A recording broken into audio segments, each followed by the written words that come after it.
A huge red eye was watching the action unfolding right in front of it. The creature's paw was so huge and heavy that the ancient rock crumbled beneath it. The monster was of incredible size, and even more impressive were its huge fangs, which it showed to its opponents. The three boys looked at the monster with apprehension, as their strength was already at its limit, which could not be said about their enemy. Wrapping his huge clawed limbs around himself, the demon broke his silence and addressed the heroes. The creature asked where ordinary mortals got the audacity to challenge him. The main character, Jared Ross, jumped back to avoid putting his life in danger. However, the next moment the young man gathered his last strength into a fist and went on the attack. Moving around the monster at the speed of the wind, the young man dealt fatal blows with his sword. When the guy stopped his series of attacks, a column of dust effectively remained behind him. The defeated opponent smoothly disappeared, which meant another victory of people over monsters. Approaching the place where the demon had recently been, Jared crouched down, placed his sword on the ground, and extended his hand for the reward. When the item was in hand, the game reported that the hero received a fragment of the dragon's blood scroll. The young man brought the sheet closer to his face to carefully examine his winnings. The system offered to combine the 9 received fragments of the scroll, and the guy immediately agreed. At that very moment, a wave of light orange energy rose around him, indicating the beginning of some kind of process. Just as things calmed down, the game congratulated Jared on receiving the 5-star legendary Dragon's Blood Scroll. The player looked with admiration at the object that lay pleasantly heavy in his hand. But suddenly, someone silently crept up from behind and thrust a sword into the guy's chest, and the much-desired scroll flew to the ground. Lester, who Jared considered his best friend, leaned into his ear and promised to take care of the scroll and Stephanie. When the young man moved away from the main character, a grin reigned on his face, which showed that everything was planned. The system reported that player Jared Ross was attacked by Lester Thomas's critical strike skill and lost all health. Next came a notification that the game did not detect the possibility of resurrection. Therefore, this means death. Apocalypse is a virtual reality game created by thousands of the best designers. Apocalypse is an action game set in the 21st century where monsters invaded the Earth through wormholes and attacked. The battle between the two sides caused serious damage to the economy and the environment of the Earth, and all living things on it began to mutate. All players who do not log into the game will be forcibly killed by the Apocalypse system and will become NPCs in the game world. However, after the launch of the open beta version of the game, all players who entered it faced a problem. They could not leave it. Our hero, like other people, fell into this trap, and no matter how much he pressed the exit button, nothing worked. Those who found themselves outside the virtual reality began to dissolve into thin air. Jared was inside the gaming space for 8 whole years, bravely overcoming all obstacles. It all ended with him being betrayed so easily by his best friend and lover. And it was very difficult to accept all of this. Opening his eyes and jumping up on the bed, the young man was still in the moment of his murder.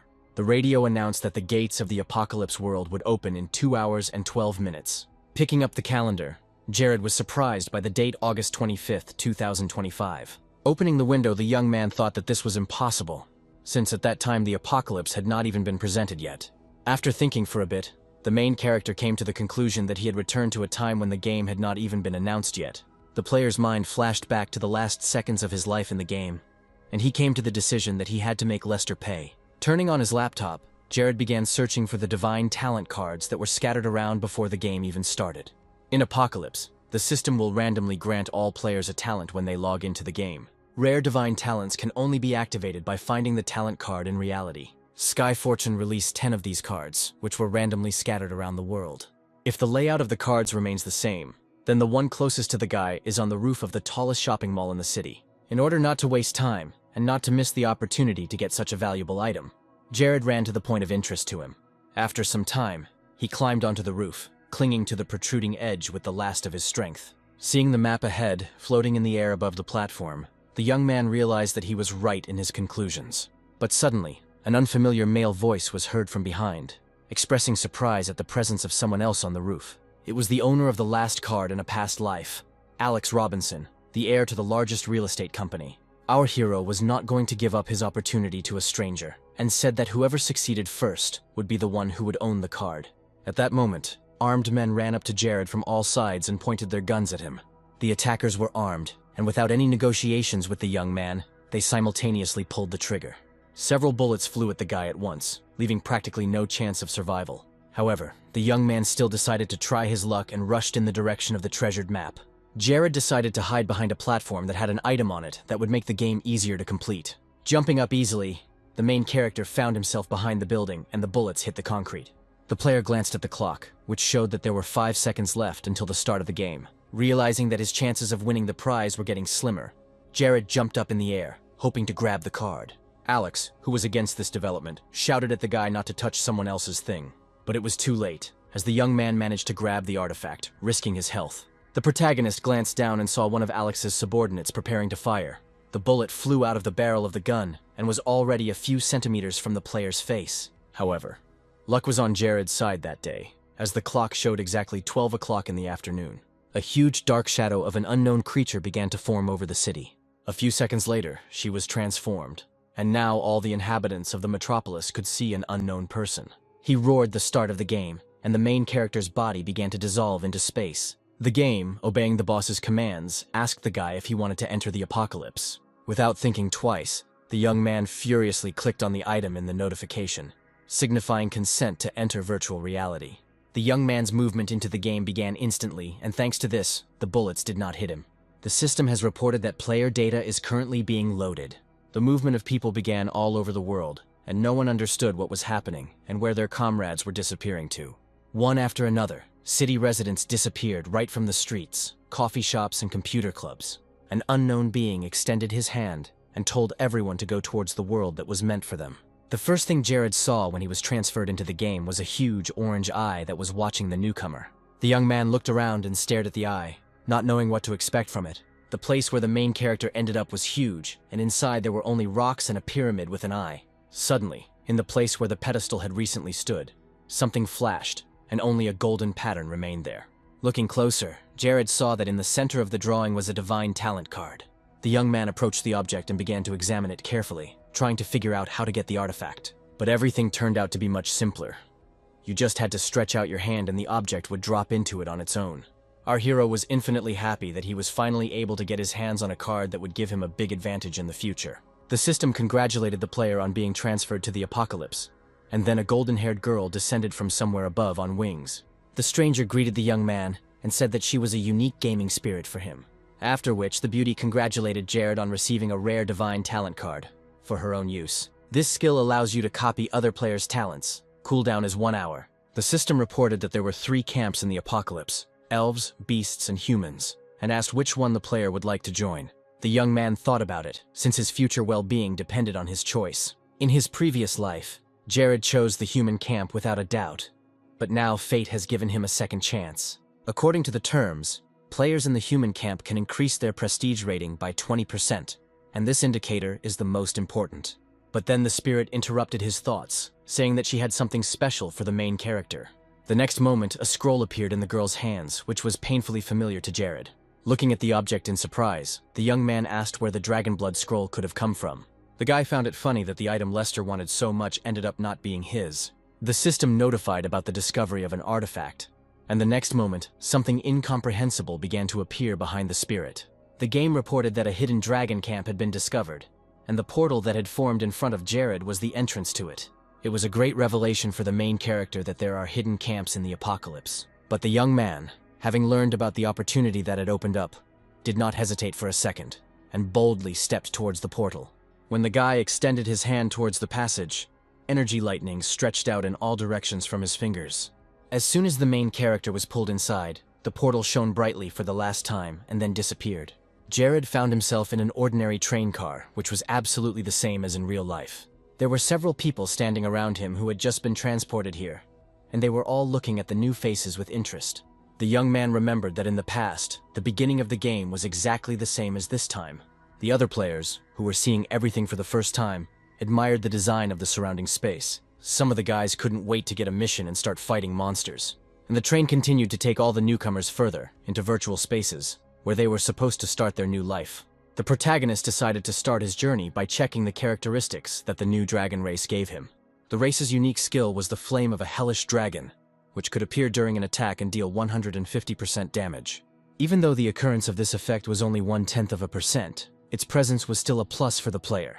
Now Jared was determined to test his divine card and copy someone else's skill. The young man's gaze fell on a bald, strong man who was trying to convince another player to join his team.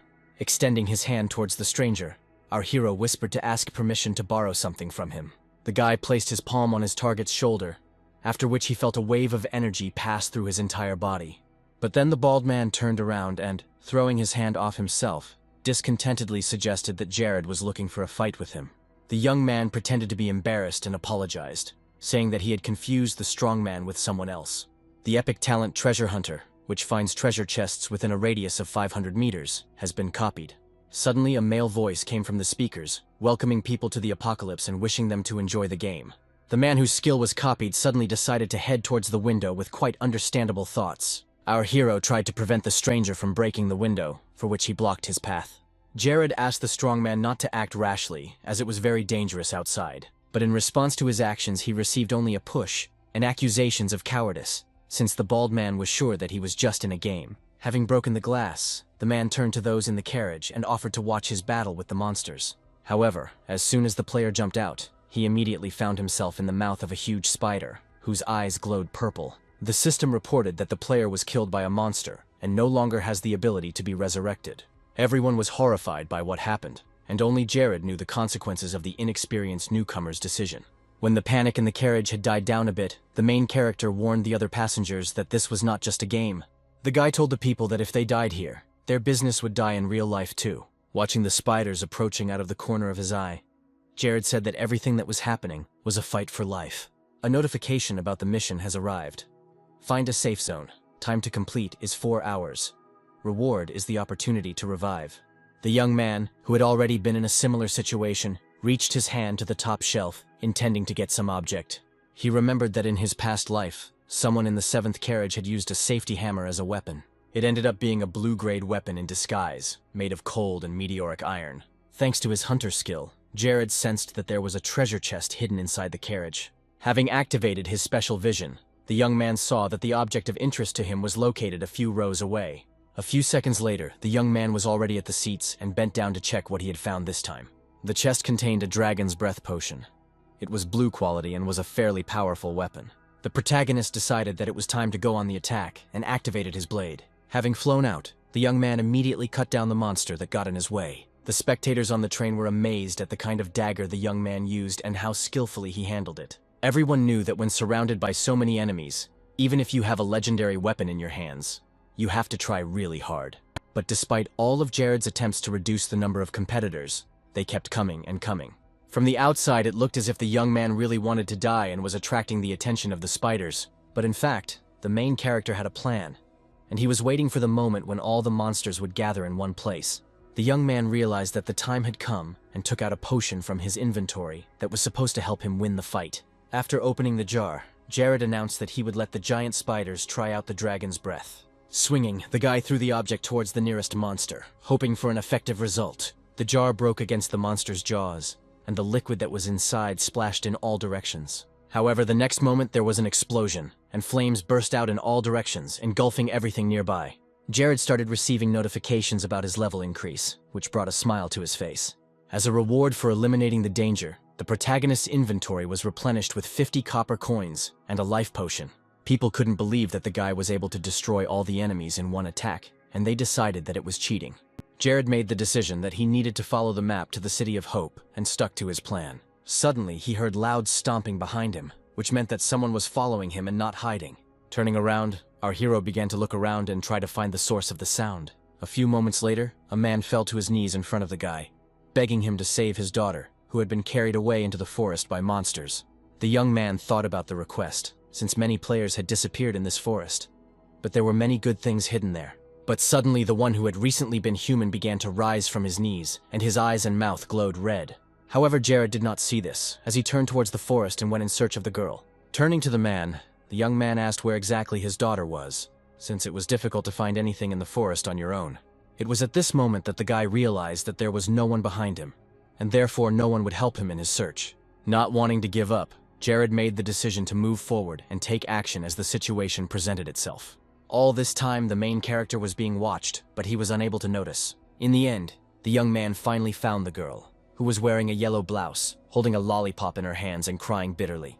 Approaching her, the guy warned her that it was dangerous to walk alone in the forest, and then offered to take her to the village. Suddenly, a female voice was heard from ahead, the owner of which thanked the baby's father standing behind her. Jared looked in surprise at what was happening, and the man who had recently begged for help but now did not even approach his daughter. The woman's further words explained everything. She said that the man had brought her another catch. At this moment, the player received a notification about the mission. Rescue the girl, who needed to be returned to the City of Hope. The young man remembered that in his past life, many had stumbled upon this hidden quest while exploring the dark forest. Everyone who found this task happily took it on because of the experience and reward, and our hero was no exception. The opponent's hand suddenly began to transform. The fingers darkened and quickly stretched out. A minute later, a spider with a human body stood in front of Jared and asked him to stand still. The young man told the girl not to run away, promising to deal with the monsters and then take her to her parents. The young man began to activate his dagger in his hand, since he had no other weapon, and all hope was on it. Having jumped up, the main character ran towards his opponent, hoping to inflict at least minimal damage on her. But as soon as the dagger touched the monster's paw, the player realized that the spider had steel skin. A woman's laughter came from above, and she said that all the boy's physical attacks against her were nothing. Jared tried to run the dagger across the paw again, but it didn't leave a scratch on it. In order not to suffer from the actions of the half-woman, the young man jumped away from her to a safe distance. Suddenly, the spirit appeared and warned that the spider was a level 20 boss, and the young man lacked the skills to win. Looking back, the protagonist said that he was not going to leave here alone. Bowing, the girl warned that this was the only way to survive, and then asked him to do the right thing. But Jared wasn't going to give up that easily, so he moved on to the next attack with determination. The guy remembered that in the real world there was a video about a hidden chest nearby. He hoped that the box contained a book with a skill that would help him win. The main character activated the skill copied on the train and immediately unmistakably found the hidden chest. Spider-Woman appeared in Jared's path, but he didn't waste time on her and smoothly left the line of attack. Having run under the paws of the half-woman, the young man found himself almost at his goal. Turning around in surprise, the enemy realized that she was not the target of the attack now. When our hero found himself at the treasure, he immediately opened the lid to find out about the artifact that lay inside.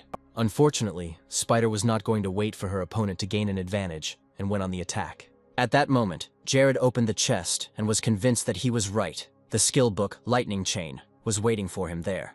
The skill released lightning that could bounce from enemy to enemy, dealing 200 damage. The young man immediately decided to test his new skills and attacked his opponents with them. Jared's first target was Spider-Woman, and he hit her right in the chest, which proved critical for her. A series of lightning bolts killed the villains one by one, and our hero emerged from the battle unharmed. For defeating the spiders, the guy received an epic weapon, a poisonous dagger, soaked in spider venom and poisoning the enemy. Approaching the little girl and taking her hand, the young man told her that he could now take her home. The town of Hope was crowded, so Jared held the girl's hand tightly so that she wouldn't get lost again. But one of the strangers in the crowd recognized the player and asked him about it and told his boss that he had found the man who had stolen the card. Alex Robinson stared at the kidnapper and ordered his men to keep an eye on him. When the guy brought the girl to her house, she thanked him for it and smiled sweetly and handed him the reward for the quest.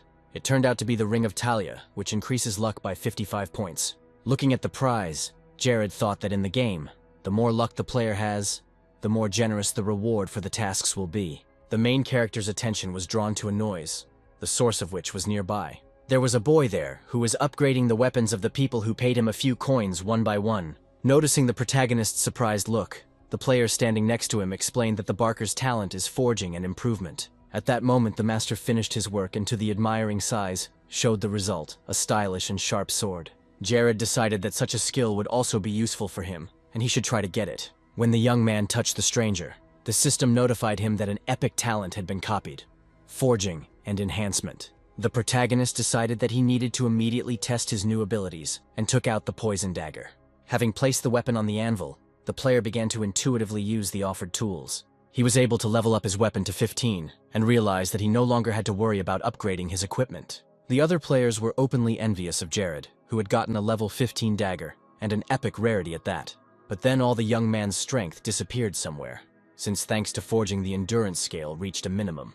A spirit helper flew up to the young man and warned him that her master needed to go to the nearest tavern and rest.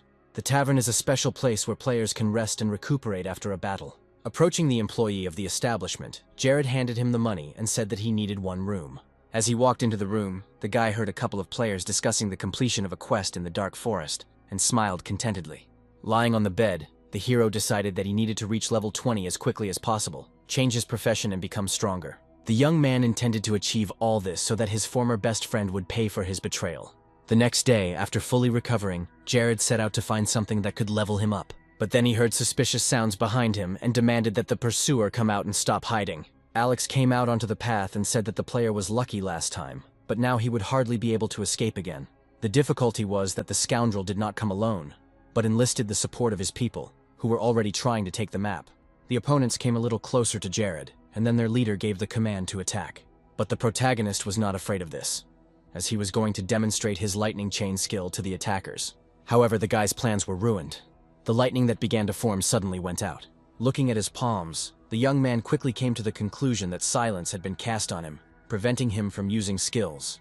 Alex chuckled and said that the card thief would not be able to use skills for 2 minutes, so he should accept his fate. At that moment, a strong man ran up to Jared and, swinging his arm, delivered his strongest blow to his face. But contrary to the expectations of the opposing team, the cheater's health bar only decreased by 3 points. The enemies were impressed by the level of equipment of the main character and therefore froze in fear, looking at him. Due to the stupidity of his subordinates, Alex quickly lost patience and decided to enter the battle himself. Jared, having had a break, looked at the rich man's weapon and realized that it was a level 15 blue rarity. The enemy did not waste time and had already aimed his bow towards his opponent, hoping to get rid of him. Before he pulled the bowstring, Alex promised that the young man would not be able to stand so calmly against this weapon. A few moments later, a meteor shower of arrows rained down on the young man, against which he had no defense. The arrows caused pain with every touch and took away a large amount of health points. But this is exactly what Jared was after, since he needed to take significant damage to activate the secret ability. To defeat his rivals, the guy decided to use the unique skill of his race, Hell Dragon Flame. Our hero extended his hand in the direction of those whom the beast was supposed to destroy.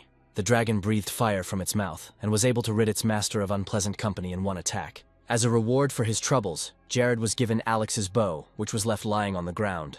Grabbing the weapon, the young man thanked the enemies for helping him gain experience and rare equipment. The system reported that the player had reached level 20, so he should go to the city and find a job change officer. After some time, the guy returned to the City of Hope, from where he had left only recently. In Apocalypse, there is a fountain of rebirth. If a player with a chance to revive dies, he returns to the fountain. Moving a little closer to Alex and his company, Jared thanked him for the silver moon bow. Feeling anger rising inside, the rich man promised that someday he would take revenge for this. But our hero was not at all impressed by the threat from the enemy, and he moved on. Walking through the streets of the city, Jared saw a career change officer and approached him. The young man told the man that he intended to change his profession. Without asking any questions, the officer extended his hand to the young man and solemnly declared that the dungeon for changing professions was open. A portal shone like a scarlet funnel in front of the main character, and he took several decisive steps forward. The 7 great professions of the Apocalypse are Knight, Berserker, Assassin, Mage, Archer, Priest, and Beast Tamer. The least popular profession of those presented is the Beast Tamer. Although trainers can make their beasts do all the dirty work, raising them is quite difficult. Jared didn't want to choose a tamer, since when raising beasts, all resources obtained are divided between the tamer and the beast. However, the most suitable professions for the dragon race are knights and beast tamers. The knight has a strong start and becomes weaker in the later stages of the game, which is why many players died in their past life. But the tamer is unique.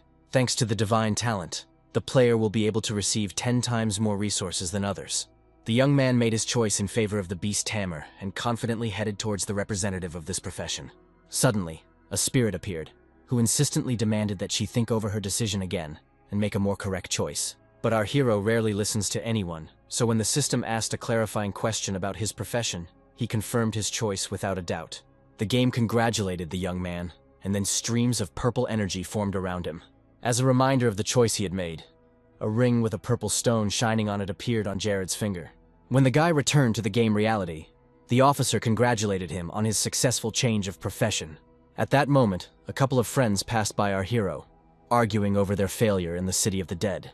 Jared thought that the City of the Dead was the first dungeon, and if he assembled the right team, then killing the boss would not be difficult. To the side, the young man heard some men recruiting players for the City of the Dead, and they already have one willing participant. A girl came up and announced her desire to join their team. The guy in the green sweater happily announced that they had just the right place for the beautiful magician and extended his hand to her. Jared jumped up and shouted to the stranger that he was also going to the city, and then asked to join their group. The man thought about it, as he doubted that the tamer could help in the battle. However, they needed another person.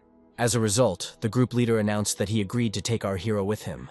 The City of the Dead was a gloomy place, full of tombstones, and its plants were crooked and rotten trees. The man turned to Jared and asked why he chose to go with the tamer, who had the lowest damage. Awkwardly scratching the top of his head, the young man said that he chose this profession because he loves raising animals. Suddenly, from somewhere to the side, a sharp arrow flew towards the team of boys. Noticing the attack in time, all members of the group managed to dodge and save themselves from damage. Activating his weapon in his hand, the man warned his charges of the approaching enemies. Skeletons really did appear around, and their number grew with each passing second. The dead were relatively easy targets, as their bones would fly in all directions from a single blow. Turning to his partners, the leader shouted that he was leaving the ranged monsters to them. Understanding her task, the only girl on the team threw off her cloak and held her staff forward. The mage attacked the skeletons with fireball, destroying several monsters in one attack. However, the beauty left her back open, so one of the dead men was able to get to her from behind. At this point, Jared had already begun to use the skills that his beast tamer profession had given him. The guy summoned a flock of crows. This is a basic skill for the tamer, which summons deadly crows. Our hero's plan succeeded, and the girl was saved from the dead man who suddenly attacked from behind. Turning to the young man with an uncertain look, the mage thanked her savior. Jared ran up to his new friend and grabbed her wrist tightly, as he was worried that something would happen to her again. Approaching his comrades, the guy said that these monsters are undead and will soon be reborn, so they need to get out. The leader of their group mentally agreed with the tamer's words and ordered everyone else to move forward. When they approached the mission objective, Jared said that the tactics were simple. The knight aggroes the boss on himself, the rest deal damage from behind. The boss, looking at the guy with suspicion, asked how he knew everything so well, as if he had already been here. Realizing that he was giving himself away, the young man laughed awkwardly and said that he was saying all this because of his rich experience in online games. Approaching the entrance to the temple, our hero took out a poisonous dagger from his inventory so as not to waste time inside. However, the group's commander noticed the weapon and decided that all of the tamer's wealth should belong to him. Unaware of the insidious thoughts of one of his partners, Jared had already opened the door of the building and taken a few steps forward. When the young man realized that he could not hear the footsteps of the other guys, he asked them to hurry, since it was very dangerous to split up. But the vile commander had already managed to inform his accomplices about the plans, so they did not even go inside the temple with the boss. The next moment, the front door creaked, and turning around, the girls only saw it slam shut. Outside, a cry was heard from former comrades, who said that the couple could stay here, and that they would return soon. Jared immediately realized that they just wanted to get rid of them and then take the experience and reward for themselves. It was too late for the trapped players to escape, as the main evil of this quest had awakened. The villain, seeing that a pair of strangers appeared in front of him, immediately attacked them with an ice block. The protagonist instantly recognized the danger, and firmly grabbing the girl's hand, pulled her towards him, protecting her from the threat. Hearing a rumble behind them, the guys turned around, and the beauty thanked Jared for saving her once again. The system reported that there was a level 30th undead archmage in front of the mini-group.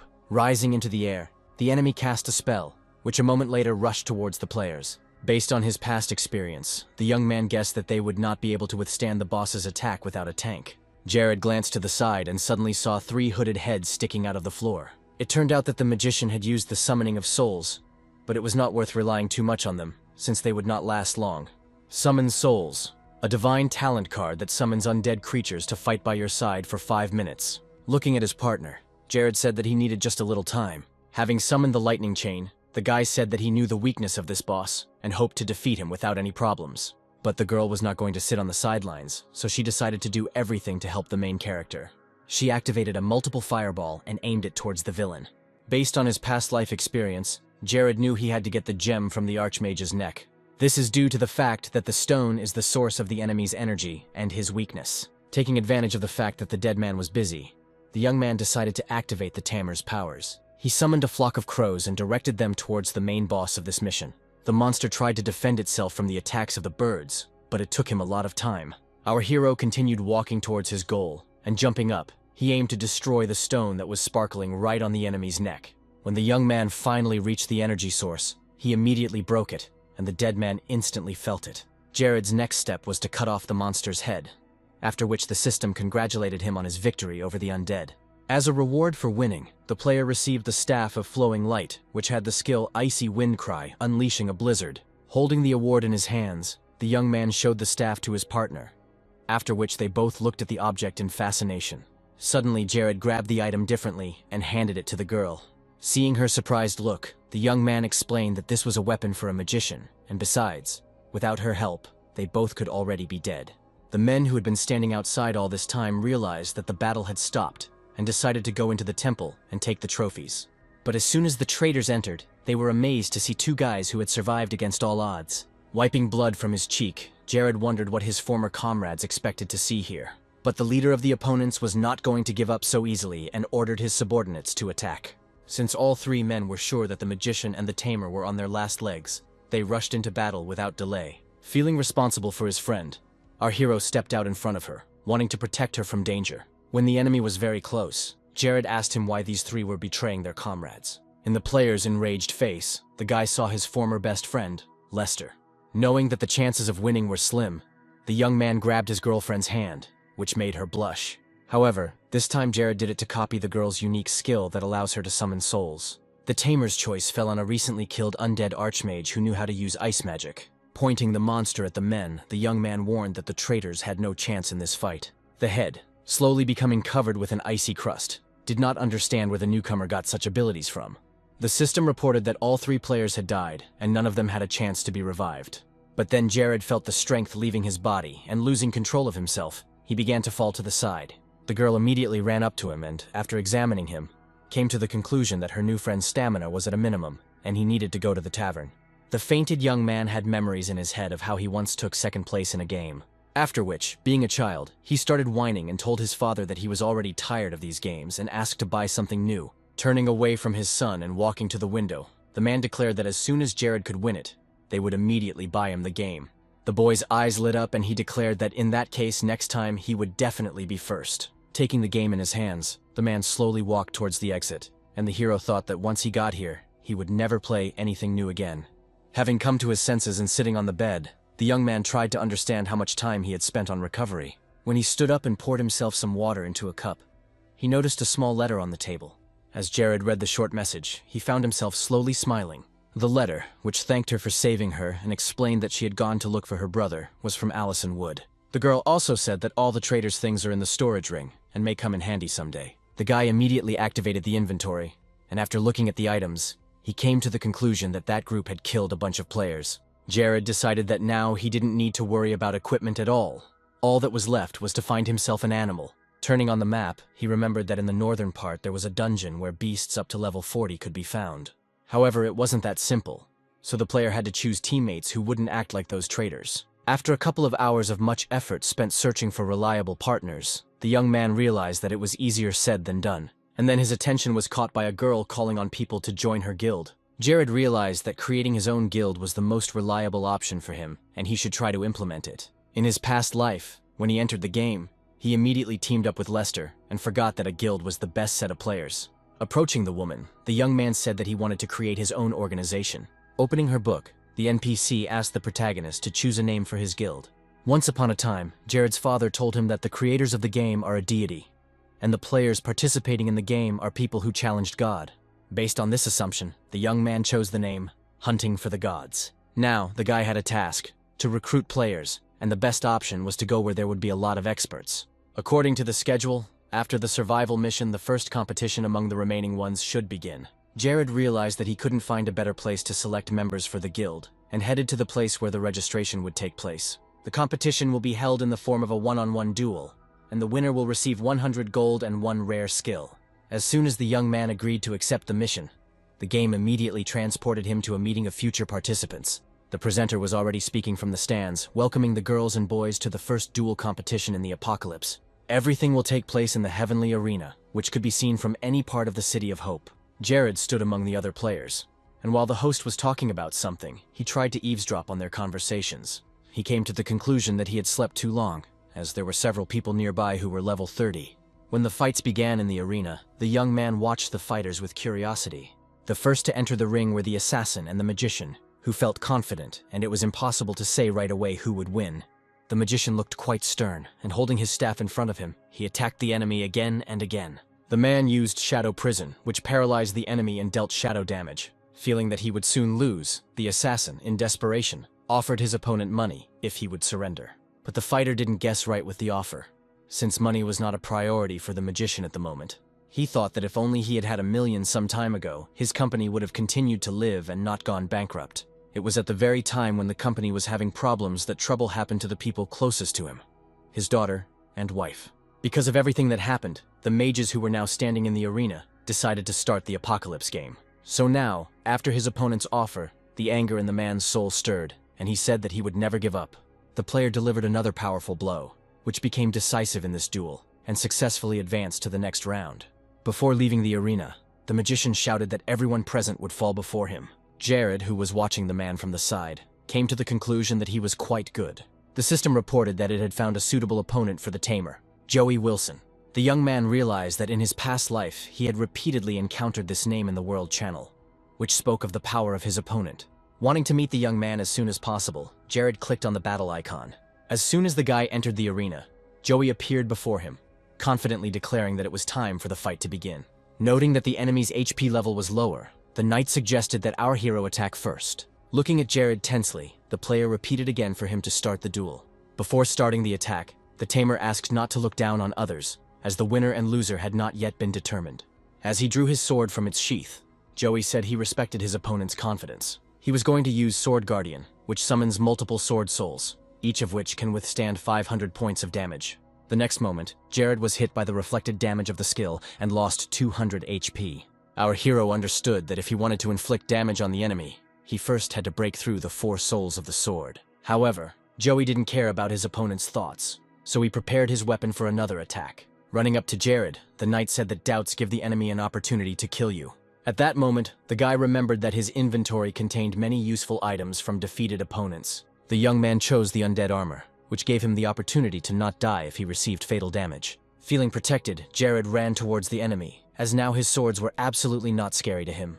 Not yet knowing how the tamer had prepared for the fight, Joey declared that his opponent was finished. The game said that since the player used armor, he will not die, and in case of fatal damage, he will restore 10% of HP. 2 powerful forces collided in the arena, and neither gave in, so at one moment an explosion occurred. Joey was surprised that his opponent hadn't died from the reflected damage of the sword souls yet. Taking advantage of the knight's hesitation due to failure, the protagonist attacked and dealt him a critical blow with the poison dagger. The system reported that Jared had won the duel and congratulated him on successfully advancing to the next round. Approaching the boy, the tamer extended his hand and asked if Joey wanted to join his guild. With a smile, the former adversary asked for time to think, realizing that this decision had deep significance. When all the fights of the first round were over, the host congratulated everyone who had advanced further and announced the beginning of the second round. In the arena, 2 magicians were already preparing for battle, Allison Wood and the man who had recently defeated the assassin. The spectators, seeing the rivals, began to happily chatter, as thanks to the previous round, they could assess the strength of these 2. The man, looking at Allison, said that he was not going to spare her just because she was a woman. But the girl was not going to waste time on empty chatter, and challenged the magician to show his abilities. Spectators began to approach the place where the battle between the 2 magicians was taking place, and watched them with interest. The rumor about the battle of the strongest wizards quickly spread through the crowd, and our hero also wanted to see it. Not wanting to waste time, Joey said that he would go to the gym, and if he needed it, he could write in the chat. Jared shrugged, thinking that his friend was an emotionless grind machine. Before leaving the game, the knight said that if the young man did not become a champion, he would later regret it very much. The young man, having seen Joey off, headed towards the arena, hoping to recruit another expert to his team. Making his way through the crowd to the combatants, Jared recognized Allison in one of the opponents, and her opponent was that powerful magician. The girl looked confidently at the man, and held in her hands the very staff that the main character had recently given her. The 2 duelists froze opposite each other, each not wanting to be the first to demonstrate their abilities. But Allison still gave in and summoned an icy wind, directing it towards Raymond. But the man only laughed, noting that his rival had a magnificent staff, which would soon belong to him. The girl advised her opponent to talk less until he won, otherwise he might feel ashamed later. A meteor shower rained down on Raymond, each meteor dealing 500 points of fire damage. After this attack, everyone began to give preference to Allison. However, our hero had a bad feeling. It was impossible to tell from the magician that something irreversible was happening to him now. On the contrary, there was a grin on his face. Suddenly, an explosion was heard in the arena, which frightened everyone present and made them watch the fight even more closely. For a while, the air around the people was filled with acrid smoke and an unpleasant smell. As soon as the area cleared from the effects of the explosion, everyone saw that Raymond had disappeared from the battlefield. However, he was not the only one who disappeared. Allison was also transported somewhere with him, After some time, the opponents appeared again in front of the audience, but the girl was lying on the ground and the magician was holding her staff in his hands. Not wanting to leave his friend alone in this situation, Jared climbed over the fence and went to her aid. When the young man approached Assasin, she began to apologize for losing her staff, but he ignored it. Having made sure that everything was okay with the beauty, the main character promised her to reach the final and return the staff back. After this, a series of battles and victories began, since the guy could not break the word he gave to the magician girl. After countless rounds, it was left to Raymond and Jared to fight for the championship title. When the two rivals came face to face, the man shouted at the tamer as if he looked scary enough. And then the magician took out his staff and, striking it on the ground, offered his opponent to take it if he could. After the object hits the ground, both participants in the duel are transported into a space of nothingness. The space of nothingness is a space where the creator increases damage by 30%, and the enemy's damage is reduced by 30%. Raymond stated that no one can defeat him here. Plus it absorbs the chance of respawning, and after respawning the player remains here. But Jared was not impressed by his opponent's speech, and he tried to copy this talent. However, he failed. The next moment, the man was able to wound the player with a shadow arrow and lower the HP bar by 700. The main character thought that if a regular spell took away 1/3 of his health, he might die soon. A brilliant idea came to the young man's mind: to kill himself and use the only chance for revival. In front of Raymond's shocked eyes, Jared stabbed himself with a dagger, and the system reported his death. A moment later, the game sent another notification, which contained information about the guy's revival. The special space created by the man works in such a way that the player can respawn at the place of his death, and not at the fountain. To continue the battle, the young man used Assasin's skill to summon his soul, thereby doubling his abilities. Realizing that the enemy now had a real chance to win, the magician became angry. Jared said that even if he loses one chance at revival, Raymond will not get away with it. At that very moment, a flock of crows flew at the man. There were so many of them that he barely had time to dodge them.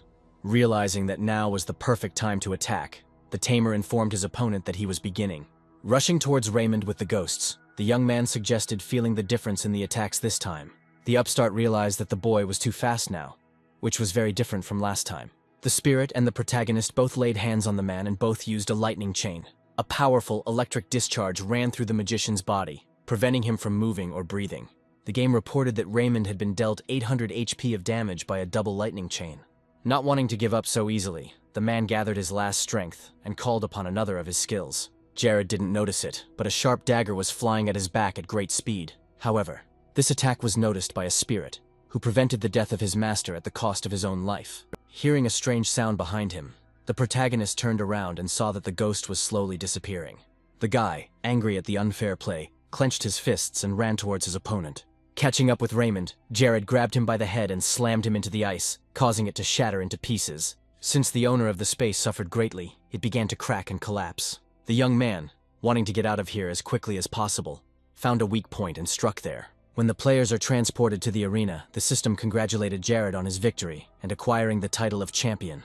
The host immediately flew up to the main character, grabbed his hand, and raised it above his head, honoring the winner. The young man enjoyed the moment, not believing that it was all over and he had been able to withstand all the trials. Standing among the spectators, Assasin looked at her friend with admiration and could not believe that he had fulfilled his promise. At this time, the presenter pointed to the chest and said that inside was equipment of historical rarity. The young man immediately rushed to his reward, hoping to get a new weapon, since it was time to change the poisonous dagger.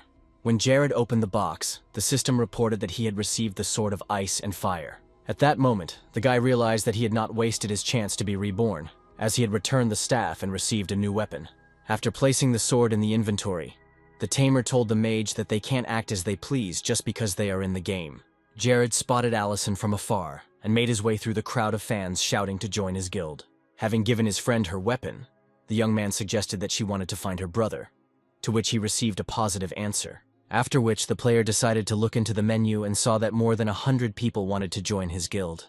People started to gather around where Jared was standing and asking him to add them to his group.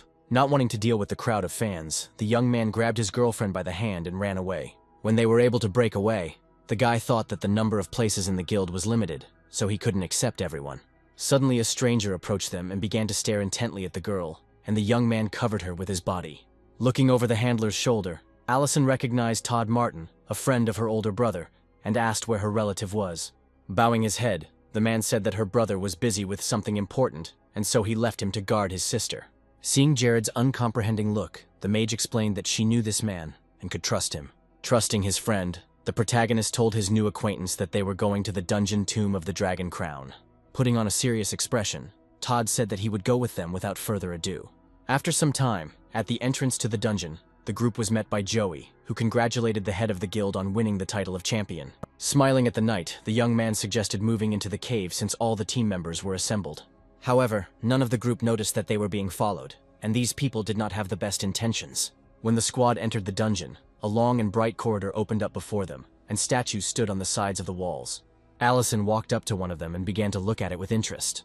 Suddenly, all the clay flew off the knight, and his eyes lit up with a scarlet light, and he no longer looked like a beautiful decoration of the hall. When the girl hid among her comrades, Jared reported that the main monsters of the tomb were in front of them. Calling out to Joey, the young man said that the guy would have to be the tank, and the rest would cover him. Before the fight began, the tamer ordered his comrades to stay close to each other. A moment later, one of the knights approached the group and swung his sword in their direction. As he went on the attack, Joey shouted that these tin cans would never be able to kill him.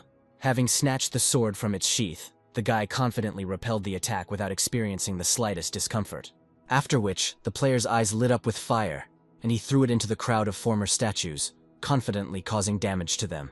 He was followed by Jared, who finished off the remaining enemies, and Todd and Assasin were responsible for long-range combat in the team. Hardly had all the wars ended when a stranger appeared ahead, who was on horseback, which was an advantage for him. The system informed the players that there was a level 35 Dragonblood Knight in front of them. Having looked at the team from above, he pulled out his sword and, giving the command to his horse, confidently galloped down. Keeping a close eye on his new enemy, Joey tried to formulate a plan that would allow him to win. The first thing the young man did was activate the sword's defense, and a ghostly knight appeared behind him.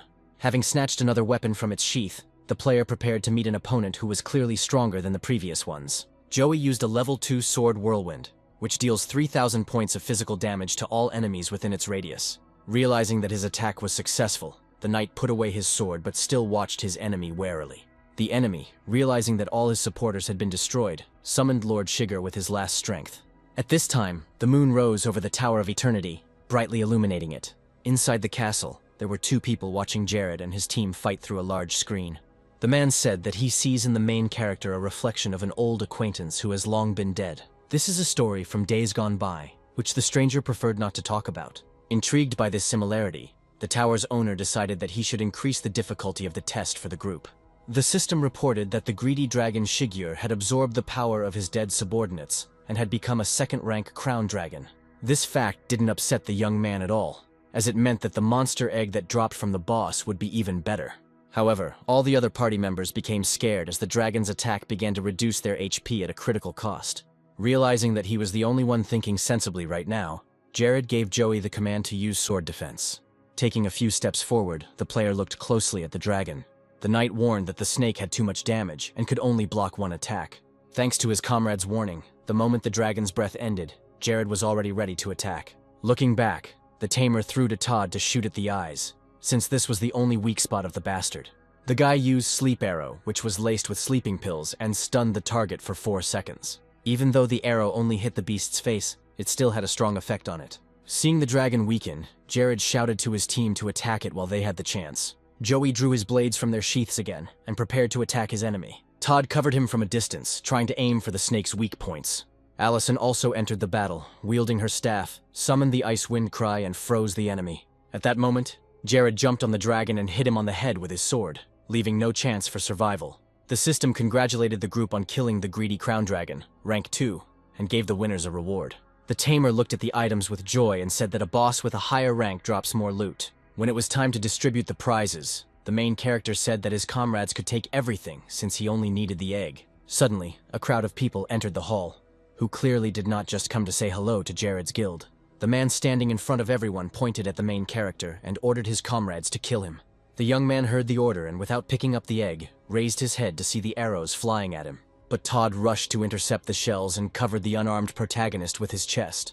All the arrows hit the guy right in the chest, and if it weren't for him, Jared could have been hurt. As he disappeared, the young man explained that he was thus repaying his debt for saving Assasin, who had once been saved by the tamer. With his last strength, Todd said that he still had a chance to be revived and promised to wait for the group in the city. Armed, Jared asked the attackers who they were and why they attacked from behind, like the last rats. And then another person began to approach our heroes, who had not been noticeable before, since he was in the shadows. This stranger turned out to be Alex Robinson, who promised that today the tamer would pay for everything he had done. Jared, touching his comrades, asked them not to interfere, as he had a personal score to settle with the impudent man. The young man cut his palm and held out his trembling hand. Blood from the wound flowed onto the egg, and as soon as it touched the surface of the object, it immediately began to shine with moonlight. A moment later, cracks appeared on the surface of the egg, and a ghostly dragon soared upward, immediately opening its mouth and roaring. Jared watched the events unfold, his eyes wide in surprise, wondering what to do next. Extending a bloody palm towards the beast, the player announced that he wanted to enter into a contract with it. In response to the offer, the beast silently extended its huge paw towards the boy's hand, and a column of energy burst out of the egg. When everything calmed down, in the place where the spirit of the powerful dragon had recently been, there sat a little boy who evoked tenderness. Our heroes looked at the result of Jared's labor with surprise, since no one expected to see a cub. In the opposing camp, there was also a momentary confusion about what was happening. But then Alex laughed loudly and began to convince everyone that it was possible to crush a dragon with one hand. As if to confirm the impudent man's words, the little snake released barely noticeable streams of fire from its nostrils. Suddenly, the dragon breathed a huge column of fire towards the enemies, which no one expected from him.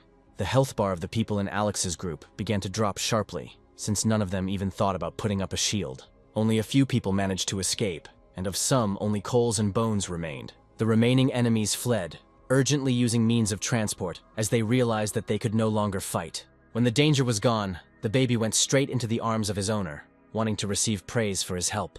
After moving the beast onto his shoulder, Jared said that he regretted Alex's escape because he would not give up on his quest for revenge. Allison, not understanding what was happening, asked with obvious displeasure who dared to block their way. The young man assumed that judging by the people's equipment, they might be from another camp or race, but what they needed was unknown.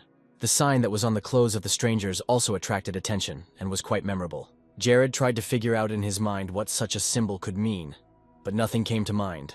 When the group returned to the city, they were met by Todd, alive and well. The young man immediately noticed the dragon, which was on the tamer's shoulder, and rushed to examine it. The beast clearly did not like such abrupt movements, and he immediately tried to drive the stranger away. Suddenly, the game announced that due to the dragon's death, the world boss Golden Skeleton King appeared in Hope City earlier. Immediately after the notification, the sky above the settlement began to turn into a poisonous green funnel. Such changes in the world frightened even the dragon, who was shaking violently on his master's shoulder. A frightened Allison noted the monster's dramatic appearance and asked how strong it was. Not wanting to deceive his friend, the player reported that this boss was quite strong, and memories began to appear before his eyes. In his past life, the Skeleton King single-handedly destroyed half the city and killed almost 60% of the players. However, the new Apocalypse City will open only after killing this boss, and there the hero will be able to find Lester. Somewhere far from the City of Hope, a man laid eggs in front of the chief and reported that another dragon had been taken by a tamer. The stranger also reported that all this happened in Zone 886. Having let go of his subordinate, the man headed towards the hidden room, and lightly pressing on the door, entered inside. The room contained a collection of eggs, which were carefully arranged on several shelves. The system announced the arrival of the Golden Skeleton King boss, and asked the players to protect the City of Hope.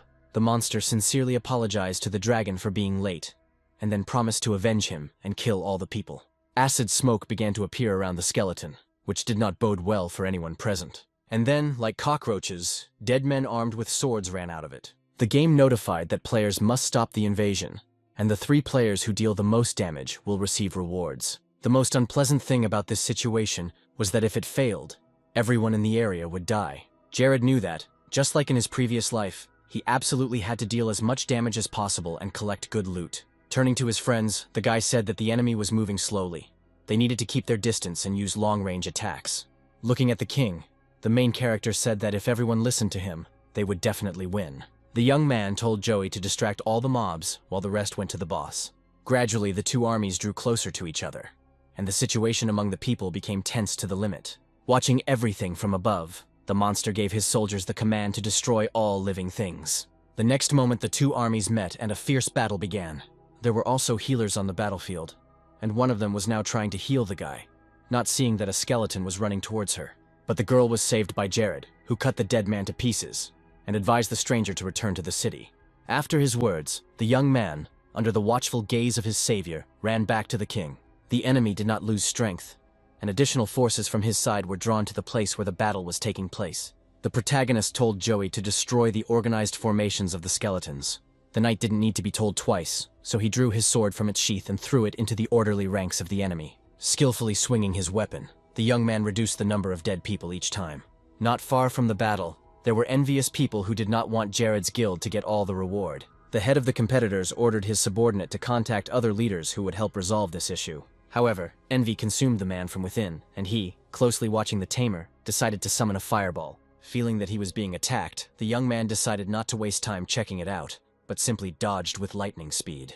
When the danger had passed, the player nevertheless turned around and, seeing a crowd of strangers, asked what they were doing. The man with the insolent eyes declared that he could not allow the god hunt to take the world boss reward for themselves. Rolling his eyes in displeasure, Jared suggested that the dissatisfied ones go and take the prize with their own strength, since the boss was in front of them. While the heads of several teams were arguing among themselves, the boss took advantage of this and got as close to them as possible. The Skeleton King, swinging at the people, promised that he would send them all to hell. When the monster struck with its weapon, all the people closest to it were swept away by the shockwave. Only Jared remained standing, unable to understand why he was still alive. And then, seeing movement from the side, he saw the same girl he had recently saved from the dead man, and she covered them with her shield. Suddenly, Todd's cry was heard from the side, warning his miss of danger. Hearing her friend, Allison tried to run away, but realized that her feet were stuck in the ground. At this time, the king began to approach her, already holding a sword and about to attack a new target. Realizing that he didn't have time to come to his friend's aid, Jared shouted to her about the danger, as if that could change anything. The monster's face was already next to the girl, and it seemed that only a miracle could help her. But suddenly the weapon, which was rushing towards the victim's body, was stopped by a counterattack. The Skeleton King was resisted by an unfamiliar young man who stood right in front of him without any fear. Looking at the enemy with fury, the boy ordered Allison to run away and leave this monster to him. Noticing the man about to fight him, the skeleton laughed and said that he could not win. However, this statement did not frighten the stranger, and he asked the monster to show him all his power. Looking straight into the eyes of the main dead man, the young man prepared to attack. Jumping up, he began to strike the enemy with quick movements, trying to inflict maximum damage. But all these actions brought too little result, since the boss's health bar did not decrease even by a third. As if to confirm these words, the king laughed and declared that all the attacks were just like tickling. Looking at his opponent with a smile, the player asked him not to be so self-confident, as this was just a warm-up. Suddenly, the guy activated Berserker mode and every second lowered HP by 1%, but increased damage by 10. The next second, on the spot, changing form, the young man jumped up and ran towards the enemy. Having dealt a series of blows that were more serious than the previous ones, the stranger was approaching his victory over the king. As the dead man fell to the ground, the Berserker laughed and asked if he still felt ticklish from the attacks. Not wanting to hear himself mocked, the skeleton stood up and attacked the man in revenge for the previous humiliation. However, the opponent expected such a reaction and was already prepared to meet a counterattack. Those watching the battle from the sidelines were worried about the safety of the player who appeared unexpectedly and helped them. Jared assumed that the stranger relied on spending HP, but his health was almost at 0 and any mistake would mean death. Trying to quickly destroy the strong opponent, the skeleton launched a lightning attack towards him. When the weapon touched its target, the force of the blow raised a cloud of dust across the battlefield. But as soon as everything that obstructed the view disappeared, the monster saw that such a hated enemy was alive and even standing on his feet. With a grin on his lips, the player suggested that the king continue in the same spirit, because for him, his flame was nothing more than a tickle. The secret to the stranger's success was his use of a skill, Immortal Body, which made him invulnerable for 1 minute. Taking advantage of the opportunity, the young man paused and decided to think about his battle tactics. Jared was impressed by the guy's strength, since not everyone can stand up to the Skeleton King alone. Having come to some conclusion, the Berserker raised his weapon and grinned eerily. The next moment, the stranger jumped up and shouted to the enemy that it was now his turn to attack. The young man flew up and rushed towards his opponent, pointing his sword in his direction. With a well-timed attack, the player cut off the king's head, which meant victory and the salvation of the City of Hope. After making sure that there was no more danger, the boy deactivated the Berserker state. As a reward for the victory, the guy received the Ring of Undead, which increases all characteristics by 10 points. The skill was Death's Power, which meant that every kill of a player would increase the attribute by 50%. When the protagonist thanked the stranger for his help, he replied that he did it only for Allison's sake. As if to confirm these words, a girl immediately ran past Jared, brushing his face with her hair. The magician hung on the guy's shoulders and, calling him brother, asked where he had been for such a long time. After patting his sister on the head, Kevin said that he was okay, and then offered to let her take the ring she had won. The system congratulated the players of Zone 886 on protecting the city and announced the opening of the demonic tower. Moving towards the chest that appeared, the berserker told the others to follow suit and get their well-deserved rewards. In the box, the players found the golden soul armor, belt, and bow of the undead, which they distributed according to their professions. Allison took the golden cloak for herself, and Jared the boots, which increased her movement speed by 100%. Once everyone had sorted out the rewards, they were transported to a new city that they had yet to explore. Everyone was delighted with what opened before their eyes, especially the height of the towers. Jared remembered that the Demon Tower had 100 floors, and only those who passed it would be able to move on to the Ion Tower. In a past life, during the 8 years of the apocalypse, our hero was able to go only 50 floors, since the monsters in the tower are dangerous. Looking a little further, the young man saw the Ion Tower, and he became interested in what was actually there. At this time, the man who was watching the players who had passed through the portal let out a satisfied breath. He was on the top floor of the Ion Tower, watching the events unfold from the window. The stranger informed the girl standing behind him that the real game was just beginning. People ran past our heroes, hurrying to the tower, as it was supposed to close in a few hours. Jared said that the tower opens every 7 days, and they should try to get through a few floors now. After receiving consent, the young man touched Kevin's shoulder and led him in the right direction. In fact, the young man copied the player's divine talent, Immortal Body, with his action. Demon Head is a solo dungeon, and for a while all party members will have to split up. The first to go inside was Joey, who used every chance to increase his level. Jared thought with displeasure that as soon as his friend found a place to fight, he immediately went in that direction. But quickly dismissing such thoughts, the young man suggested that the remaining boys follow the knight's example. Allison, being a mage, takes longer than others to pass the tests on the first floor. Joey, Kevin, and Todd confidently approached the end of the 3rd floor, killing all the monsters in their path. The one who got the furthest was Jared, who had just finished the battles on the 5th floor. As a reward, he received wild boar boots, gloves, and also upgraded his level to 40. When the young man was on the 7th floor, he easily destroyed all opponents, which could not but please. But then the main boss of this floor began to appear on the battlefield, who looked stronger than all the previous enemies. It was Warrior Sin, level 55, who was unhappy because Jared had disturbed him during lunch. Warrior Sin is the commander who led the demons during the invasion of the city, but after the failure, he was imprisoned in the tower. The young man was surprised, since he was supposed to meet this monster only on the 15th floor. Before the attack began, the warrior said that his opponent would have to become his lunch, because due to the noise he had to let him through. The first to attack was Dragon Arxar, who used the breath of a black dragon.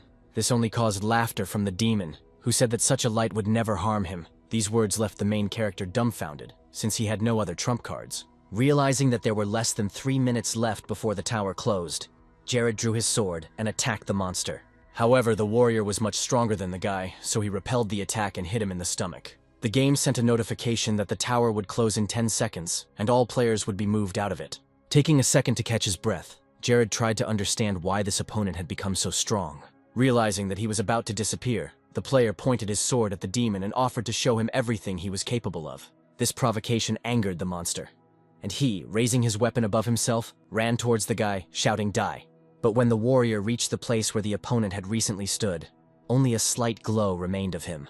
When the young man returned to the gaming space, he sighed with relief, as he understood that he was a second away from death. Everyone was already at the meeting place except Kevin, and this fact made Allison very worried. Todd tried to calm the girl down and said that his brother might have urgent business, so he left without waiting for them.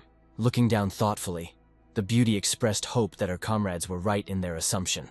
The game notified about a new task, Guild War, which will be in the City of Origins. The reward for victory is a teleportation device. If you put a teleport in a good place, you can do nothing and collect taxes for using it. Jared also thought that such a reward would help him find Lester faster. Looking carefully at his team, the main character said that everyone should have a good rest before the new battle. Before parting ways, the guild members agreed to meet here in 4 hours to go on a mission. As Allison and Joey moved away from the group, the tamer approached the remaining 2 and offered to join the guild. Rose was clearly delighted with the prospect and immediately agreed to join Jared's team. Todd, a little flushed with embarrassment, also agreed, saying that he still needed to protect Miss. Smiling at the new members of his guild, the young man thanked them and said goodbye. While going about his business, the protagonist thought that since all the positions in the guild were occupied, it meant that they should win this war. Kevin didn't understand why he wasn't being transported to his comrades, since the time allotted for completing the tower was over. Raising his head up, the guy saw a male figure that he had never noticed anywhere before. A masked man appeared, holding a naked sword, and then told the berserker that it would be better for him not to come here. Tongues of acid flame began to appear around the stranger, and cutting the air once with his sword, he headed towards Kevin. The young man, not wanting to show his fear, asked the enemy who he was, an NPC or a player. Running sharply towards the berserker, the stranger said that both options were incorrect, and it was not at all necessary to know the correct one. Feeling that he was facing a strong enemy, the boy decided to activate the immortal body skill. The man, hearing what abilities the player was going to use, widened his eyes at him in surprise. At that moment, the sword was already a couple of centimeters from the young man's neck, but he didn't even try to dodge. Suddenly, the enemy made a sharp dash in the opposite direction and found himself far behind Kevin. But the young man thought it was just a trick and went down on one knee to protect himself. However, the attacker no longer had plans to attack, as he heard familiar words from the player. Looking sideways at the young man, the man thought that before him was the owner of divine talent. Realizing that no one else was attacking, Kevin asked why his opponent had stopped. The stranger promised that he would let the guy go if he didn't tell anyone what happened, and let them in on the secret of the apocalypse. Seeing the interest in the berserker's eyes, the man approached and placed his hand on his shoulder. He went on to say that the apocalypse would soon be a catastrophe in which no one would be able to survive. But for now, this could be avoided. However, in order to be saved, a number of conditions must be met, which not everyone can do. But the man refused to name them, saying that Kevin had to find out everything on his own. After finishing the conversation, the man headed into the forest, informing that the player would be able to leave the tower in 7 days when it opened. Looking after the mysterious stranger, the boy thought that he had committed the attack after learning about the divine talent.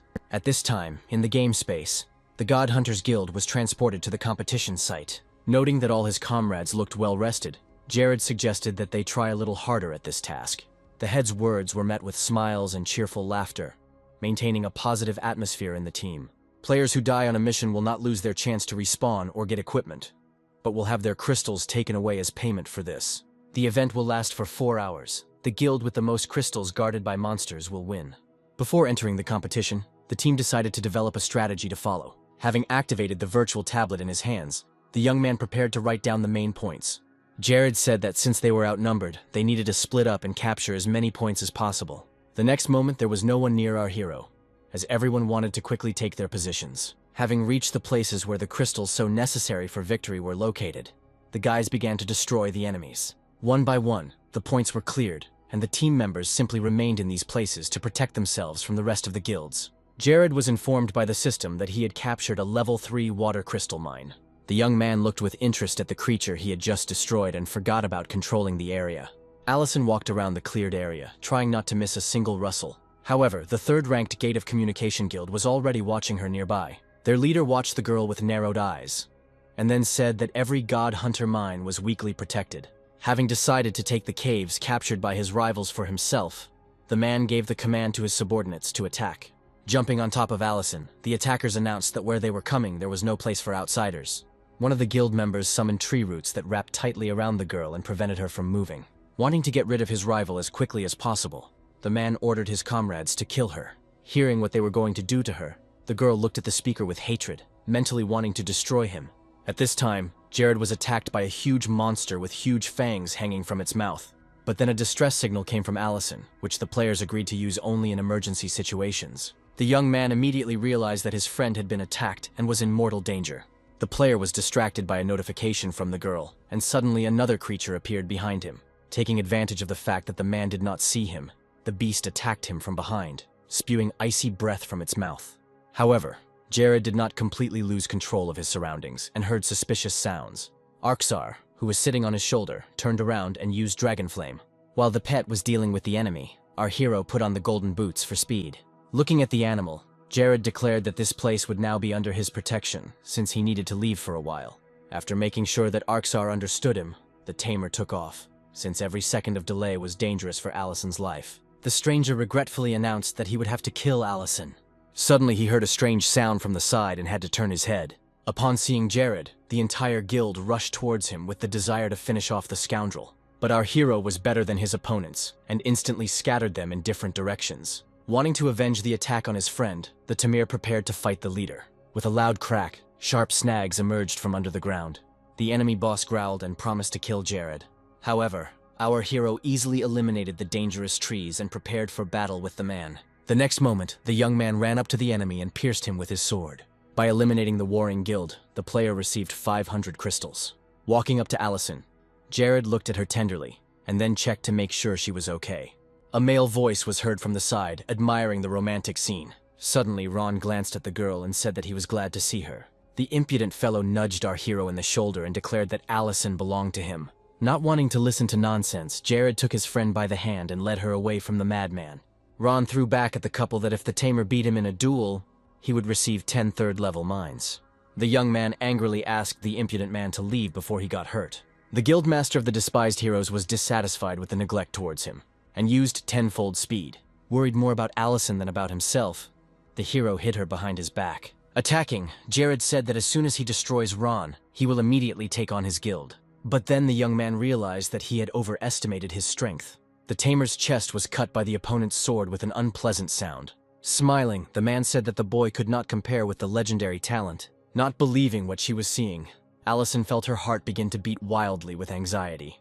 But the enemy didn't take into account that Jared had something better. Divine talent. The pain did not stop the young man from getting rid of the blade. Ron screamed in disbelief that no one could escape his sword.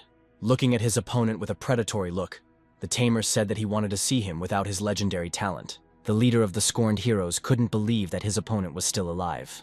The thought flashed through the man's mind that this was just an illusion. Ron turned around and hysterically called for help. Seeing that they obeyed him, he gave his subordinates the command to finish off Jared. The tamer realized that the impudent fellow had originally planned an ambush. In response, the player furiously yelled at the guy to shut up, since he was going to die today anyway. The enemy guild began to activate their skills, but the young man was only happy about this, as he hoped to get more crystals. All the attacks were aimed at Jared at the same time. However, appearing from behind the smoke, he only laughed and suggested that they continue. The opponents did not understand where such a monster, whose body absorbed all damage, came from next to them. The tamer grinned and announced that it was his turn to attack. The entire space around was filled with a river of fire. The attack was so powerful that all enemies were instantly eliminated. Before he disappeared, Ron said that he would never give up his mines. For his pompous speech, the impudent man immediately received a punch in the face, having received 1,000 crystals for his victory. Jared shouted at the end that he had not expected anything else from the man. There was a sound of stomping and heavy breathing behind him. Concerned, Rose immediately asked how her comrades were doing. Assasin recounted the tamer's heroic deeds, looking at him with devotion. Even after defeating 2 guilds, the God Hunters were only second in the overall rankings. Jared decided that they had to take first place, but to do so, they would have to steal mines from their rivals. Hearing her friend, the mage immediately handed over Todd, saying that he was a professional archer. Unexpectedly for everyone, he became sad and said that he would not succeed. Once upon a time, as a child, the boy took part in important competitions, and he was only 1 arrow away from victory, hitting the center of the target. However, Todd's expectations were not met, and he fell into terrible despair. The boy was met with insults and no one supported him. At those moments, he felt like the most useless child on earth. The guy even admitted the thought that those screamers were right, and archery really wasn't right for him. But this is all in the distant past. Now his teammates believed that he was the best archer. What were his shots worth in the dragon's lair? Todd's soul was filled with light. Feeling that they believed in him, the player promised to try. Standing on the edge of the roof and taking aim at his opponents, the archer seemed to have returned to that very day. In the distance were the targets guarding their crystal. Todd took a deep breath and braced himself. An imaginary target appeared in front of him, and Ron was supposed to bring in the most points. In a moment, the arrow flew off the bowstring, and the golden area spread around Todd in golden waves. Unaware of the danger, the scorned heroes praised each other and tried to boost their self-esteem after losing. But the arrow was already close. Ron's face twisted ugly as the projectile pierced him. Todd, as if having made up for that ill-fated day, was more pleased with himself than ever. Having jumped down, the guy began to look for his next victim. Jared cheerfully shouted to the others that it was time for them to go hunting and adjust their rating. By confidently striking, the player replenished the treasury of his guild. Meanwhile, there are 50 seconds left until the end of the competition. Time was becoming less and less. Our players were short 2,000 crystals to win. A few swings of the blade and a couple of arrows fired.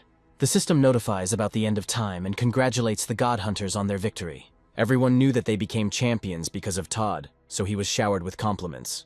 Ron was worried that the loss had made him look worse in Allison's eyes. At this time, the prize for the winners was already smoothly falling into their hands. Everything inside the chest was incredibly beautiful and sparkling. Looking at his catch, Jared was already thinking about the prospects thanks to it. As he passed by, Ron dismissively remarked that the race of others from the Gods Guild had been watching the tamer for a long time.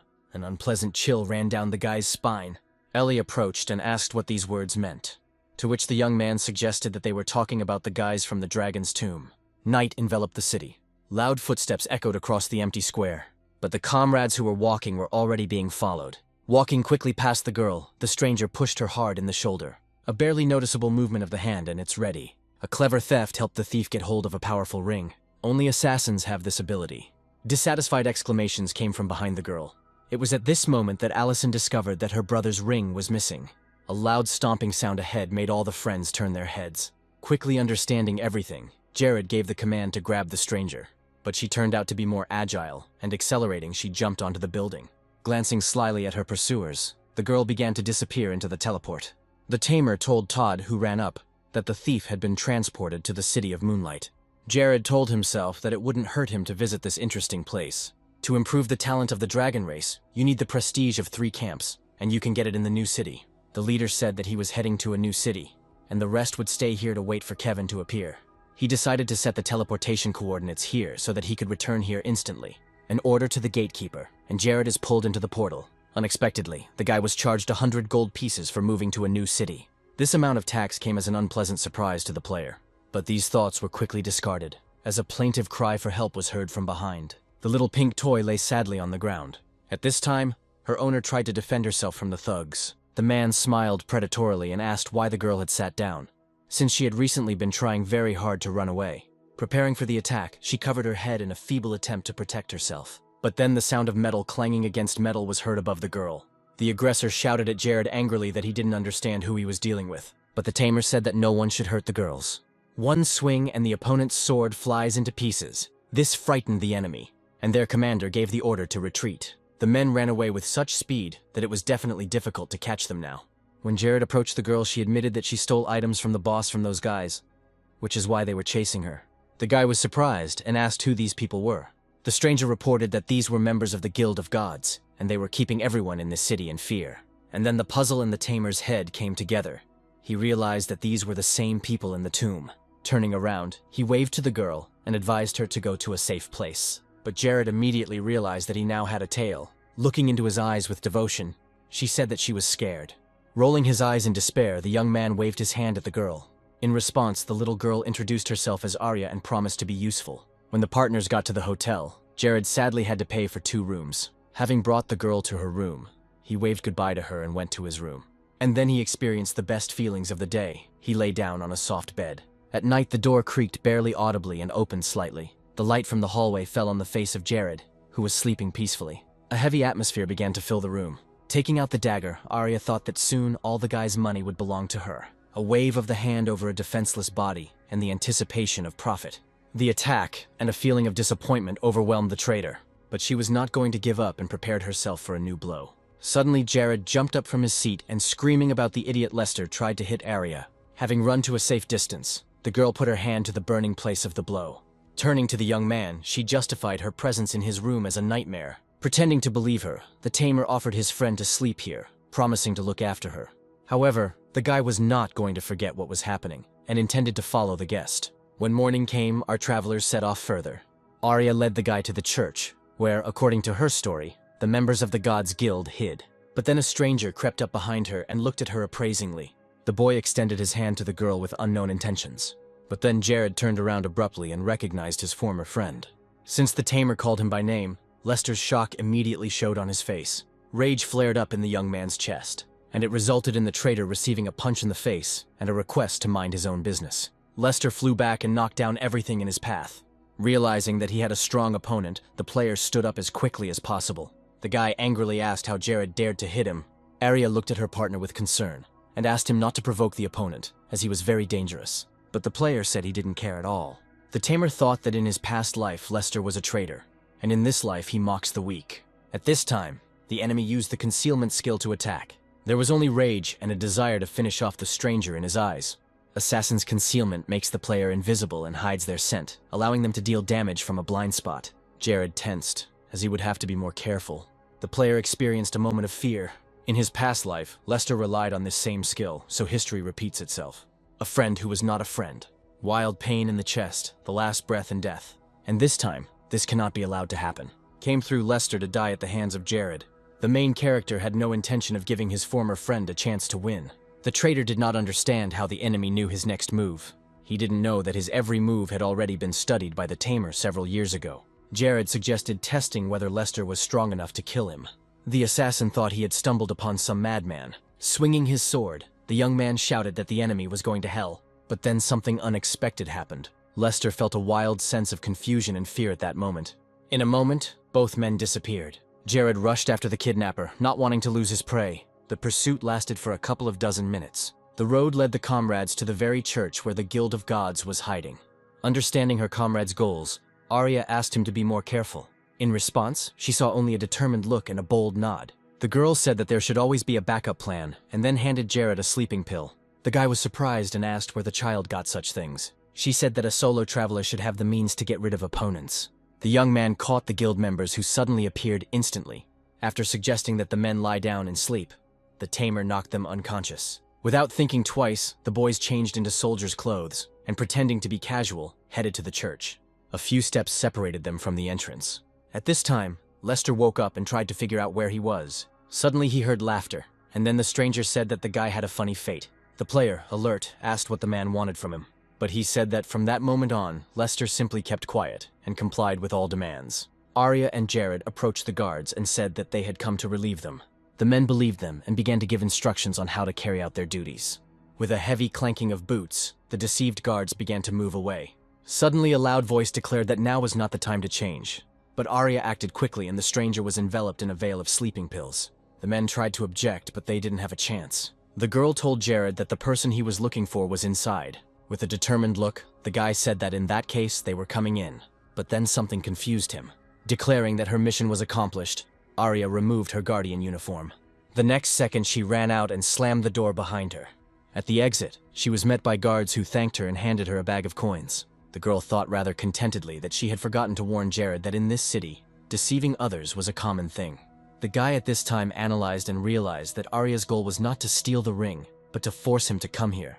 Now the tamer was curious about what awaited him. Suddenly, torches on the walls burst into purple flames. Thanks to this, the young man noticed several strangers ahead. One of them confidently declared that he could handle the brat himself. His partner warned that if the boss decided so, then he must have had his reasons. But the strong man said that in 5 minutes he would crush the boy. A confident step towards Jared. And then the enemy prepares to attack and takes out a weapon from behind his back.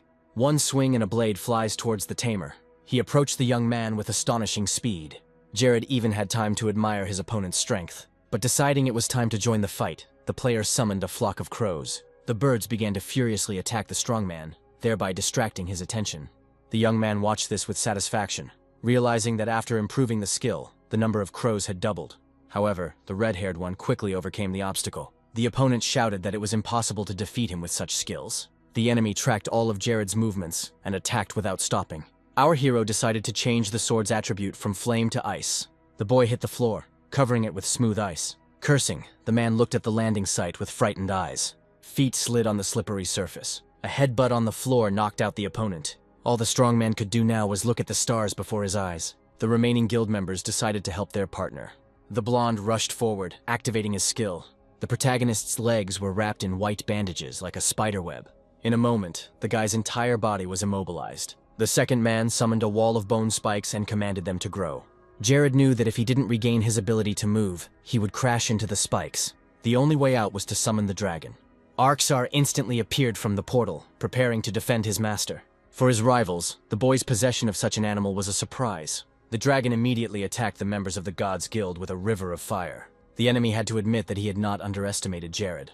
Taking advantage of the fact that the blonde's attention was drawn to the lizard, the player immediately attacked him. The boy said that he was too strong for a man, and it was better for them not to fight anymore. Jared patted Arxar on the head and congratulated him on reaching rank 1. The opponents knew that their target was stronger, but they would have to fight, as the boss left them no choice. Armed, the 3 men ran towards the tamer with victorious cries. Realizing that the opponent had the numerical advantage, the player activated the immortal body. Shock showed on the red-haired man's face.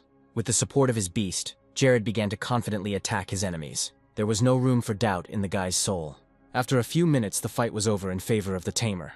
But then another unknown person appeared on the battlefield. He gave the order to his men to move away. The strong man tried to ask for another chance, but in response he received only a furious look and a repetition of the order. Feeling pain all over their bodies, the three losers began to rise from the floor. As they left, the men threatened that Jared would be in trouble at the next meeting. And then the boss of these guys suddenly said that he was glad to meet the main character again. He suggested that this wasn't Jared's first apocalypse. A swarm of different thoughts swirled in the young man's head, but outwardly he remained unperturbed and pretended not to understand what was being discussed. The head asked to stop the performance and said that everything became clear from the guy's actions at the beginning of the game. Realizing that Jared was in an aggressive mood, the man said that he had a business proposal to work together. As a reward, the tamer will receive better equipment and riches, but if he dares to refuse, he will never leave here alive. The young man warned that if all the wealth was obtained through the misfortunes of innocent people, then he would refuse. At that very moment, two dragons rushed towards the hero. Jared knew he had no more aces up his sleeve, so he decided not to take risks and not to fight blindly. Luckily, the player set the transfer coordinates in the City of Dawn. A few seconds before the attack, the guy activated the teleport. The arch shone among the ice and fire. The stranger, watching his enemy disappear, thought that next time he would not let him get away. Turning around, he said that Jared wanted to kill Lester because he was a reincarnator. The boss said that most likely the tamer will take revenge for his past life. Panic began to choke the assassin, as he understood that no one would let him go just like that. Coming closer, the blonde man suggested that Lester kill Jared first. This player was driven by the desire to gain power over all living things in the apocalypse. Once safe, the young man was able to breathe a sigh of relief. The guy couldn't understand how that stranger knew about reincarnation. But then an assistant appeared and said that the player needed to rest. At the tavern, Jared chose the quick recovery service for 20 gold. Everyone around him didn't understand where the boy got so much money. At this time, Ellie and Rose were trying to figure out where their friend had gone. Suddenly the girls heard a guy's voice from behind, who declared that he was safe and sound. He bitterly admitted to his girlfriend that he was unable to return the ring. Jared said he asked Todd to find out something about the thief. Quick footsteps were heard nearby. A shooter appeared from around the corner and announced that he had some bad news. Todd said the stolen ring would be auctioned that night. Jared thought that the thief would have to be there too. He decided to kill two birds with one stone, find better equipment and return the ring. It was unanimously decided to go to auction. The auction host spoke from the stage and promised that incredible things would be presented today. After telling his friends to go to the gym, Jared promised to come back later. The player decided to visit a hidden store with good items. After some time he was there. The saleswoman met him and asked what the client was interested in. The guy gave a code that gave access to things of interest. Hearing him, the girl said that she had opened a hidden menu. The tamer began to look at the goods provided with interest. Even though the price of the potion was high, Jared was now confident that the auction would go smoothly. Having done all his business, the player returned to the auction. The first lot for 100 coins, a sheepskin scroll, did not interest anyone. At that moment, the guy approached Ellie, who said that the ring was not there yet. Seeing that no one was interested in the lot, the presenter suggested moving on. But then Jared remembered that in his past life, the guilds were ready to kill for this scroll, and he raised his hand. Having received the item, the player already understood that with its help, he would gain access to a secret mission. And then the girl showed off a new item, that ring. One of the participants was indignant, saying that no one could voluntarily give up this thing. Ron was also present in the hall, bringing a guest with him. The guys started discussing how they could get their ring back. The stranger said he would take the item for any amount. The unknown guy was outraged that the beast race dared to come to the city of people. Not wanting to endure humiliation, the beast jumped up and attacked the impudent man. Looking at the others, the guest said that he had the right to be here. The guy responded by saying that the enemy only knows how to swing his fists. Approaching from the side of the people, Jared declared that the ring would be his. Ron decided to eliminate the enemy with someone else's hands, and asked to put him in his place. Isaac Wolf stated that if the tamer went against them, then death awaited him. Turning to the boys, Jared asked them to make more noise. The players were happy because they were up to the task. Todd and Joey began to stir up the crowd, emphasizing that the beast race had no rights to this territory. With each passing minute, the level of anger in the room rose. When the battle began, Jared began to implement his plan. The guy drank an invisibility potion that should last for 3 minutes. He also took out a smokescreen potion and a fire potion. The tamer swung his arm and sent them into the crowd with a precise movement. In the midst of the fight, only the presenters did not understand what to do. They had no idea that someone was already targeting the lot nearby. A transparent hand reached for the ring, and the next moment the tray was empty. Laughing wickedly, Jared put the object on his finger and looked slyly at the beast. A second later, our hero smoothly went on the attack. To the thug's surprise, he found himself on the floor. Ron ran up to his guest, clearly worried that he would have to answer for what happened. That is why he became the tamer's next victim. Jared jumped up and found himself on top of the pile of people he had created. After being notified that the potion had worn off, the boy decided to leave. At this time, his friends took advantage of the guest's position and happily kicked him. Once in a safe place, Jared called his comrades there. As soon as she saw the guy, Allison immediately asked about his condition. The player said that he was fine and then showed the ring. However, the item stolen from the auction returns to its owner after some time. But this is exactly what our hero was waiting for. The young man was going to teleport after the thing to the thief. Before he was transported, Jared promised Ellie that he would return the ring. The next moment, everything around burst into flames, and the guy disappeared. The tamer waited impatiently for the moment when he could see the thief's face. The ring fell into the small palm. The girl didn't understand why it came back to her, but suddenly it began to shine in an alien way. In a moment, in front of her stands the deceived guy, who came to take revenge. Not knowing what to answer, Arya simply stuck out her tongue.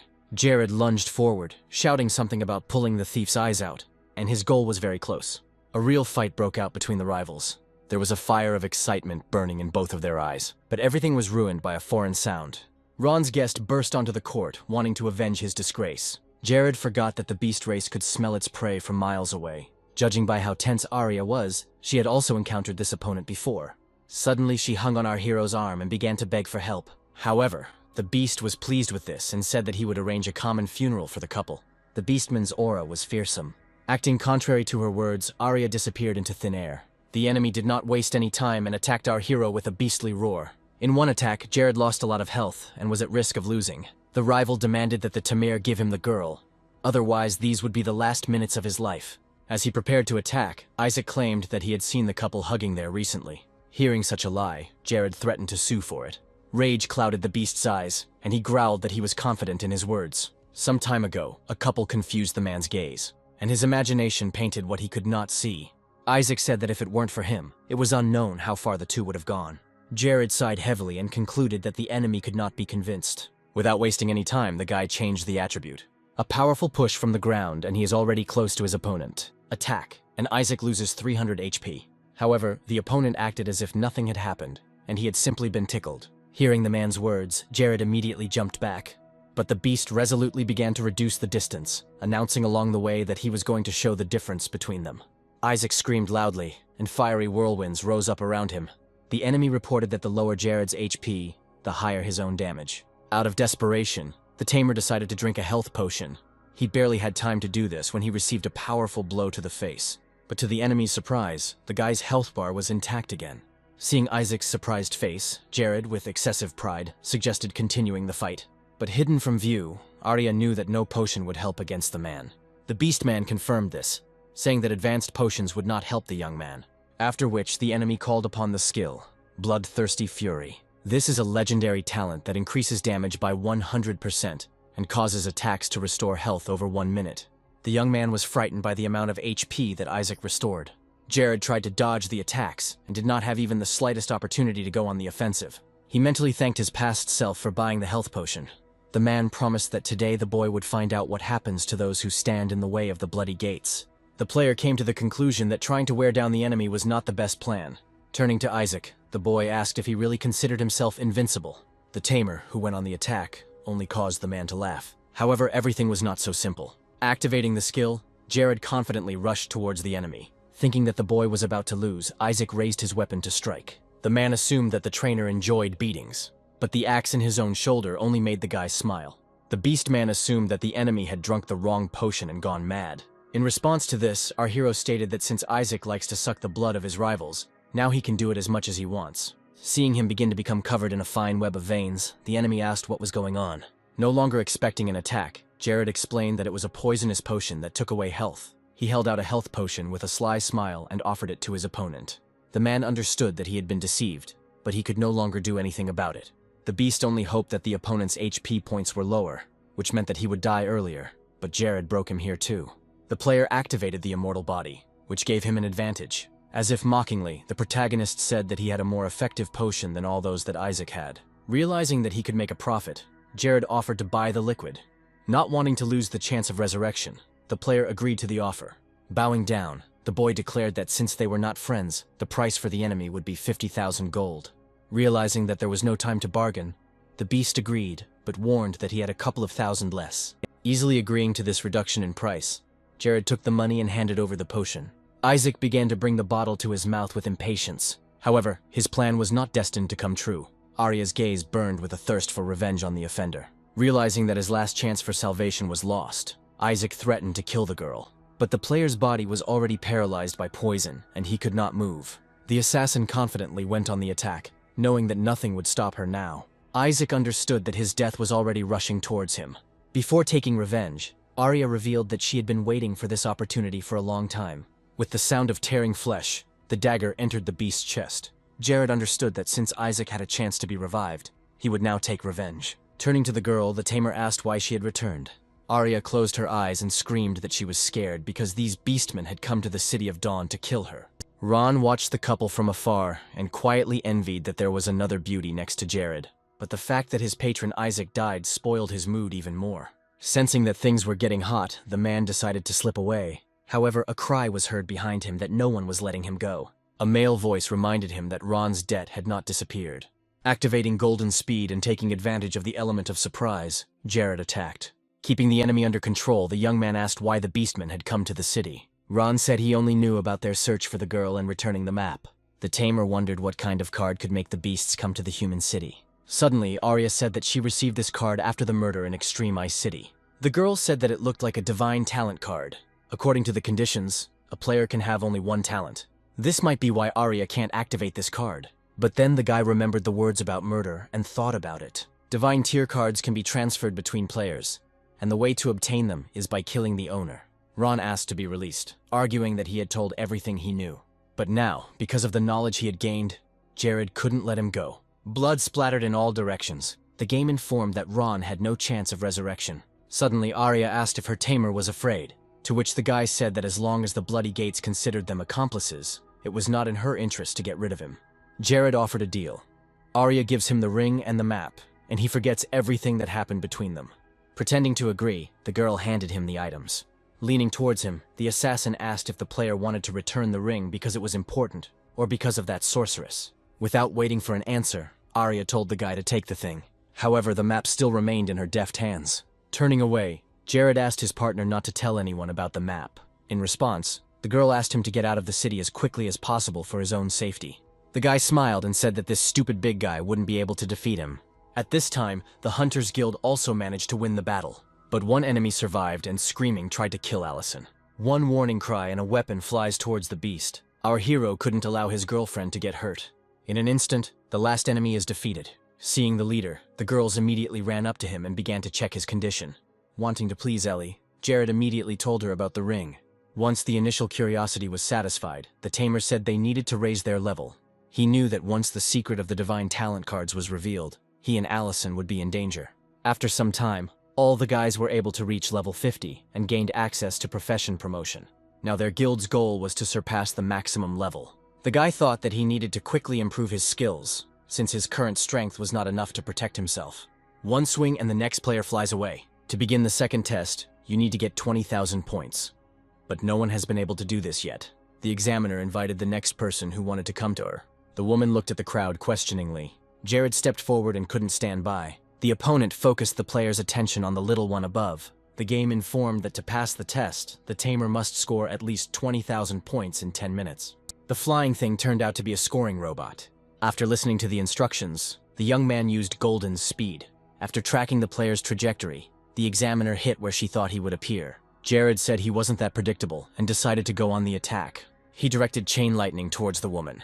Effectively hitting and dodging the attack gave the guy 2,000 points. Spectators could not believe that the young man received so many points at the start. Not wanting to let her opponent pass so easily, the examiner attacked him with the Void Hammer. The hit its target, costing Jared 2,000 points he had earned. The members of the God Hunter Guild were very worried about their leader, but they continued to believe in him.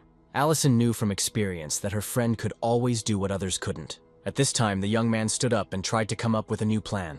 He shouted that the woman would never be able to hit him again. In his past life, because of the Void Hammer, Jared challenged the officer 200 times but never passed the test. But the guy wasn't worried about it, since he had gained combat experience. The the young man decided to use the opportunity of his profession, sharing vision with summoned beasts. Jared's attacks now became more confident. He, seeing everything from the side, left the line of attack in time. The woman could not understand how the subject predicted her blow. While the officer was amazed at the player's dexterity, he was collecting points to pass the test. The young man hoped that in this way he would be able to finish everything quickly. All this time, a raven was flying over the arena and passing the picture to the owner. At this point, the examiner realized that the successful fight was related to the birds. Enraged by this trick, she attacked again. However, this time the target was not only the main character. Jared realized this too, and in the raven's eye, a hammer with a pink paw was already reflected. The next moment, the bird, which did not have time to fly away, flew down from the impact. The player realized that he could no longer rely on dodging to gain points, so something more effective was needed. The young man activated the dragon's Hellfire and Lightning Purgatory. Each discharge of electricity gave him 1,000 points. After some time, the system notified Jared that he had passed the test and that his class had been upgraded to level 2. Only our hero's friends were happier than his. At this time, important events were taking place in the Moon Castle. The young man shouted that he felt stronger, and the man standing next to him was glad about this, because now he felt that he could finish off Jared. Troy informed Lester that several other people would be traveling with him. As if on command, a small group entered the hall. The chief said that he had given his men the best equipment, and then announced that Lester would be the commander of the operation. A purple and white scroll appeared in front of the guy. Troy promised that the item would help in a difficult situation. However, it could only be used once. Leaving the boss, Lester gave his group the command to set out. As he watched his subordinates leave, the man said that now Jared would greatly regret not obeying him. At this time in the City of Dawn, the God Hunters Guild was happily discussing the passing of the Tamer's test. The guy promised that he would take everyone to training tomorrow to pass the exam. Todd approached his friend and asked him to demonstrate his new skills, but the young man promised to do it in the dungeon. New abilities are demonic substitution, removes the control effect and leaves a demon doll in the owner's place. Suddenly footsteps were heard ahead. Raising their heads, the boys saw Jared's main enemy, Lester. The player assumed that his former friend had become bored and had come here to die. Enraged, the enemy declared that this time he would not let the Tamer escape. He ordered the group to block Jared's partners and promised to take him on himself. People from the Gods Guild began to choose opponents for themselves as a pair. Joey was amused by the situation and prepared for battle. A moment later, the first opponents were already engaged in battle. The enemy was impressed by the speed with which the swordsman attacked him. To protect himself, the man released the fabric upwards and, clinging to the roof, moved onto it. The next stranger stepped forward, declaring that it was his turn. He dropped sharply to the ground, choosing his target. Unfortunately for Rose, the man attacked her. All her comrades rushed to her, wanting to save her, but the girl could only scream helplessly. Jared wanted to follow everyone, but he realized he couldn't move. He was trapped in shadow slavery, which made him unable to move for 10 seconds. Lester, not wanting to waste time, immediately attacked the guy from behind. Before he thrust the sword, he mockingly asked how Jared would resist him now. He swings his arm and the weapon moves towards the handler. And then our hero had to use a new skill. Finding himself behind, the Tamer decided to attack. Chain lightning hurt Lester. However, thanks to his equipment, he remained unharmed. Bouncing away from Jared, the guy said that because of this armor, he couldn't be hurt. And then the villain took out his daggers and used Star Purgatory. Realizing that he would not be able to defend himself, the Tamer summoned Arxar. Jared thanked his pet, saying that things would have been tough without him. The Tamer ordered the dragon to attack the enemy with Stormwing. The beast immediately went on the attack, sensing its owner's anger. Lester had to take the full brunt of the blow as he was unable to dodge it. Jared said that his beast evolves with him, and with just one piece of equipment the enemy won't survive the fight. Arxar's claws approached the boy's body. A moment later he found himself trapped in the monster's paw and unable to move. Lester was angry at Troy for not warning him that the Tamer had passed the second rank test. And then the young man remembered about the scroll. He realized that this was his last chance to win. Lester reached into the inventory and found the item he needed. Having taken it out, the guy became bolder and suggested that Jared show all his strength. After activating the scroll, a portal appeared on the square, from which a dragon's head immediately emerged. The monster immediately sank its teeth into Arxar's side. With a loud roar, he threw the beast high into the air. Jared's pet, pierced by fangs, ran into a wall and destroyed it. Lester was glad of such support, because now the second-level dragon was no longer a hindrance to him. And while the Tamer was trying to get through to Arxar, Lester was approaching him with bad intentions. At this time, the guys tried to somehow help the captured Rosie. Allison took out her staff and activated the hail. The opposing team left the skeleton to deal with this. The man held out the bone block in front of him, which protected the gods. It looked like the spines of a hedgehog, which were made up of bones. But Todd didn't like the aggressive behavior towards his miss. The guy decided to protect his mistress. The archer's shot shattered the shield, depriving the enemies of their advantage. And for Rose, this became a chance to escape. While the magician holding her was distracted, she broke free and ran to her own people. Not wanting to let his victim go, the man sent Spring Darkness after her. However, Allison also had the ability to put up shields. Turning to Joey, the girl realized that he was okay, but then a lot of bandages flew in his direction. It felt like the player was being enveloped in a cocoon. The guy was not afraid of this and confidently cut through all the fabric with his sword. And after that, he attacked the overconfident opponent. After a while, Joey turned around and walked away. The young man informed the uncomprehending enemy that the swords on his belt were not for decoration. Having settled accounts with one, the Hunters Guild still had 3 opponents left. But then the magician said that their plan had already been completed, so the guys shouldn't rejoice. Suddenly, the earth began to shake. The city was filled with the menacing roar of a dragon. And then the partners realized that all this time they had been distracted from what was happening to Jared. While his friends were fighting the rest of the villains, our hero tried to come up with a plan for his salvation. He realized that he couldn't save himself by running away and decided to attack. Jared was determined to put an end to all old and new grievances. Seeing the tamer rushing towards him, Lester declared that the Dragon Emperor's breath would turn them into ashes. The guy was sure that even if Jared used the immortal body, his dragon would still burn. But the hero used Soul Link. The damage received by the beast is transferred to its owner. The boy ordered Arksar to attack the right wing of the enemy dragon. The beast followed the order, and blood gushed in all directions. The dragon roared in pain, and also lost 1,500 horsepower.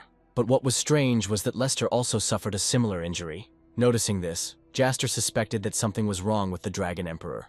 And then he realized that in front of him was an illusion, caused by a contract. At this moment, Lester looked at his hand in horror, and did not understand what was happening. The hero felt that the effect of the immortal body had ceased and descended to the ground. He informed his enemy that there would be side effects for using the scroll. Lester shouted that things couldn't end this way. Feeling desperate, the former friend declared that even if he died, he would drag Jared to the grave with him. And then the assassin announced that he was giving all his strength to the dragon. He intended to destroy the tamer and the entire city. People nearby ran away in terror. Jared said that in this life, Lester is an even bigger piece of shit than in the last. In response, the villain laughed and said that he would kill the tamer again today. The player thought that the assassin had completely lost his mind. The dragon swung its paw and sent the player flying upward. At that moment, Jared saw the scroll and the paws, and knew that it had to be destroyed. The guy ordered Arksar to cover him. At that moment, he prepared his weapon and jumped towards the object. There was a loud and unpleasant sound. At that moment, Lester began to disappear, but still shouted that he could not lose. But the joy of victory was overshadowed by Jared's pet. The guild members who had managed to find the leader looked at him with concern. The guy swore that he would definitely find a way to save Arksar. The hatred for Troy in Jared's soul grew even more. He promised himself that he would make the villain pay for everything he had done. The next day, the tamer ran as fast as he could through the forest. He knew where to get a potion that would heal any wound. Arksar is in a state of weakness, which prevents him from being summoned to participate in combat. Only Leia could do it, a girl who possessed valuable knowledge and opportunities. Jared had already approached her in his past life. Once he got all the ingredients, the NPC made the potion. And when the guy was on the verge of death, she got him drunk. Turning around, the girl asked in surprise if he was looking for her. Jared demanded the diary with the ingredients for the potion, which shocked the healer even more, since she had not told anyone about it. Quickly coming to her senses, Leia tried to tell about the diary. But she was interrupted by a young man who said that he knew everything about the 3 ingredients and how to make the potion. The blonde asked how the guest knew what she wanted to say, but in response, she received only a wave of the hand and a retreating back. The first ingredient to mine was the essence of life in the demon's head. Leia said it would take half a month to get all of this, but he promised to arrive in a couple of minutes. Allison watched what was happening from afar. Looking sadly after her friend, she mentally decided to get the rest of the ingredients. After some time, Jared reached the tower. Pushing aside everyone who wanted to get inside, the player ran to the door. Showing impatience, the guy began to demand to be let inside. The entrance opened and the knight was inside again, a weakening blow to the leg. Jared said he didn't have time and demanded to be shown the passage to the next floor. The monster roared as he recognized the brat who had gotten in his way. The young man decided to use another new skill, and to distract attention, he activated Replacement. This time, Jared used Soul Search. Soul Search summons a demon that knows the enemy's weaknesses. Pictures began to dance before the player's eyes. What the hero saw surprised him a little, but then the game broke the Soul Search, as it went beyond the limits of what was permitted. Jared didn't understand how the monster got memories from the real world. Thanks to the demon, the enemy lost consciousness and stopped interfering. Going further, the young man saw 2 portals, which is quite unusual. The passage to the next floor was blue, so Jared decided to enter the red one and check out what was there. As soon as the guy entered, the stranger received a notification about a break-in on the 30th floor. This brought a satisfied smile to the man's face. He started exchanging data. This was done in order to move to the NPC and personally fight with the main character. The game notified the player that they had reached the 30th floor. The young man was surprised by where the portal led him. This saved a lot of time since the essence was found here, but the plan to quickly pass the test was ruined. A purple portal began to appear in front of the hero. The system reported that the enemy on this floor is a level 60 fallen angel seraphim. The enemy immediately began to prepare for an attack. Angels said that if a player dared to challenge the 30th floor, then absolute pressure awaited him. The fight began abruptly. The guy was surprised that Seraphim used this from the very beginning. All this time, Kevin was lost nearby. He was unconscious, but woke up when he was hit in the face with a stone. Not understanding what was happening, he sat up and cleared his throat. He remembered that he was on the 8th floor, but what was he doing here then? He glanced to the side and saw Jared. This made me wonder again what was going on here. He thought that what was happening looked like suicide. At that moment, the hero, who had come under attack, was trying to understand where so many bones came from. The game revealed that the bones were skeletons from the time when Seraphim massacred the city of Dawn. And then a brilliant idea came to Jared's head. This was the chance. Upon touching the ground, the player used Ellie's skill. He told the dead that they could avenge themselves. The young man used the spirit summoner. With a wave of his hand, the hero gave the command to those summoned to rise. And then the guy ordered them to surround the angel. The people who once died clung to their killer. Jared took advantage of this and headed towards the essence. The woman realized the player's plan and shouted that she would not allow him to get the substance. Seraphim raised her hand and lightning flashed around her. She summoned the Thunder Realm, a storm that lasts 10 minutes and deals damage to all enemies every 3 seconds. Each blow destroyed 1 dead person. As soon as they ended, the angel decided to move on to Jared. The woman pointed her palm in his direction. The guy saw what happened to the skeletons and froze in fear. At that moment, a purple beam captured him. Having caught up with the enemy, Seraphim raised her sword over him to finish him off completely. But the hole in the stomach prevented this from happening. Jared's savior turned out to be Kevin. The system roared that damage had been done to the carrier, so consciousness would be turned off. Having been transported to the tower, the man thought that he would soon meet the young man again. After the angels disappeared, the clouds in the sky began to disappear. After receiving the essence, Jared asked Kevin what he was doing there. Without waiting for an answer, the tamer thanked his friend for saving his life. At this time, the man broke his mistakes in battle. He asked the elf Apocalypse to recreate all the scenes of the battle. During the fight, the stranger liked everything. The ending, the blade pierces the NPC's chest. However, something interested the man. An unknown guy carried the second player onto the battlefield, and the observer saw this man's face for the first time. All this time, Todd was nervously walking around the entrance to the tower and waiting for the leader. And then he heard footsteps coming from the entrance. These were the guys who were talking about Ellie. But then an archer intervened in their conversation and reported the disappearance of the girl. Jared asked the boy to remember whether or not the magician's behavior was strange before he disappeared. He remembered that last night the miss had stood in front of the statue with her eyes closed. And the tamer reported that it was a prayer quest. Prayer is a task in the game. To complete it, you need to pray for 3 hours. The reward for the quest is oneros, a dreamstone. But the stone itself is useless and can only be used as decoration. However, if you water it with the spring from Mengling Villa, you can get a dream flower. The villa was located in Extreme Ice City. Jared asked Todd to send him a message, and then they realized through experience that messages do not leave from here. The thing is, the villa belongs to the deity of dreams, and he created a protective formation.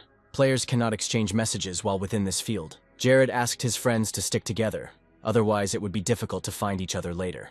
At this time, somewhere Ellie was fighting with the dream spirits. The monsters rushed forward using Dream Grasp, but the girl's partner, named Denise, was able to detain them.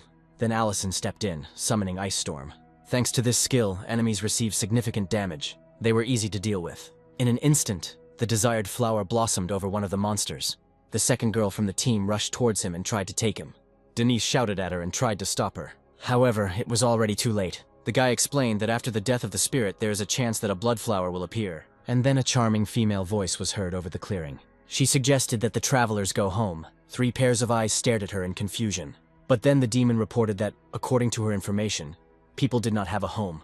And after that, the woman suggested that they stay here forever. Suddenly, the woman took the form of Ellie, as she had the highest level out of the entire team. From the side, Eliza began to sob and ask for help. But then the magician realized that all flowers live in darkness, and logically should be afraid of light.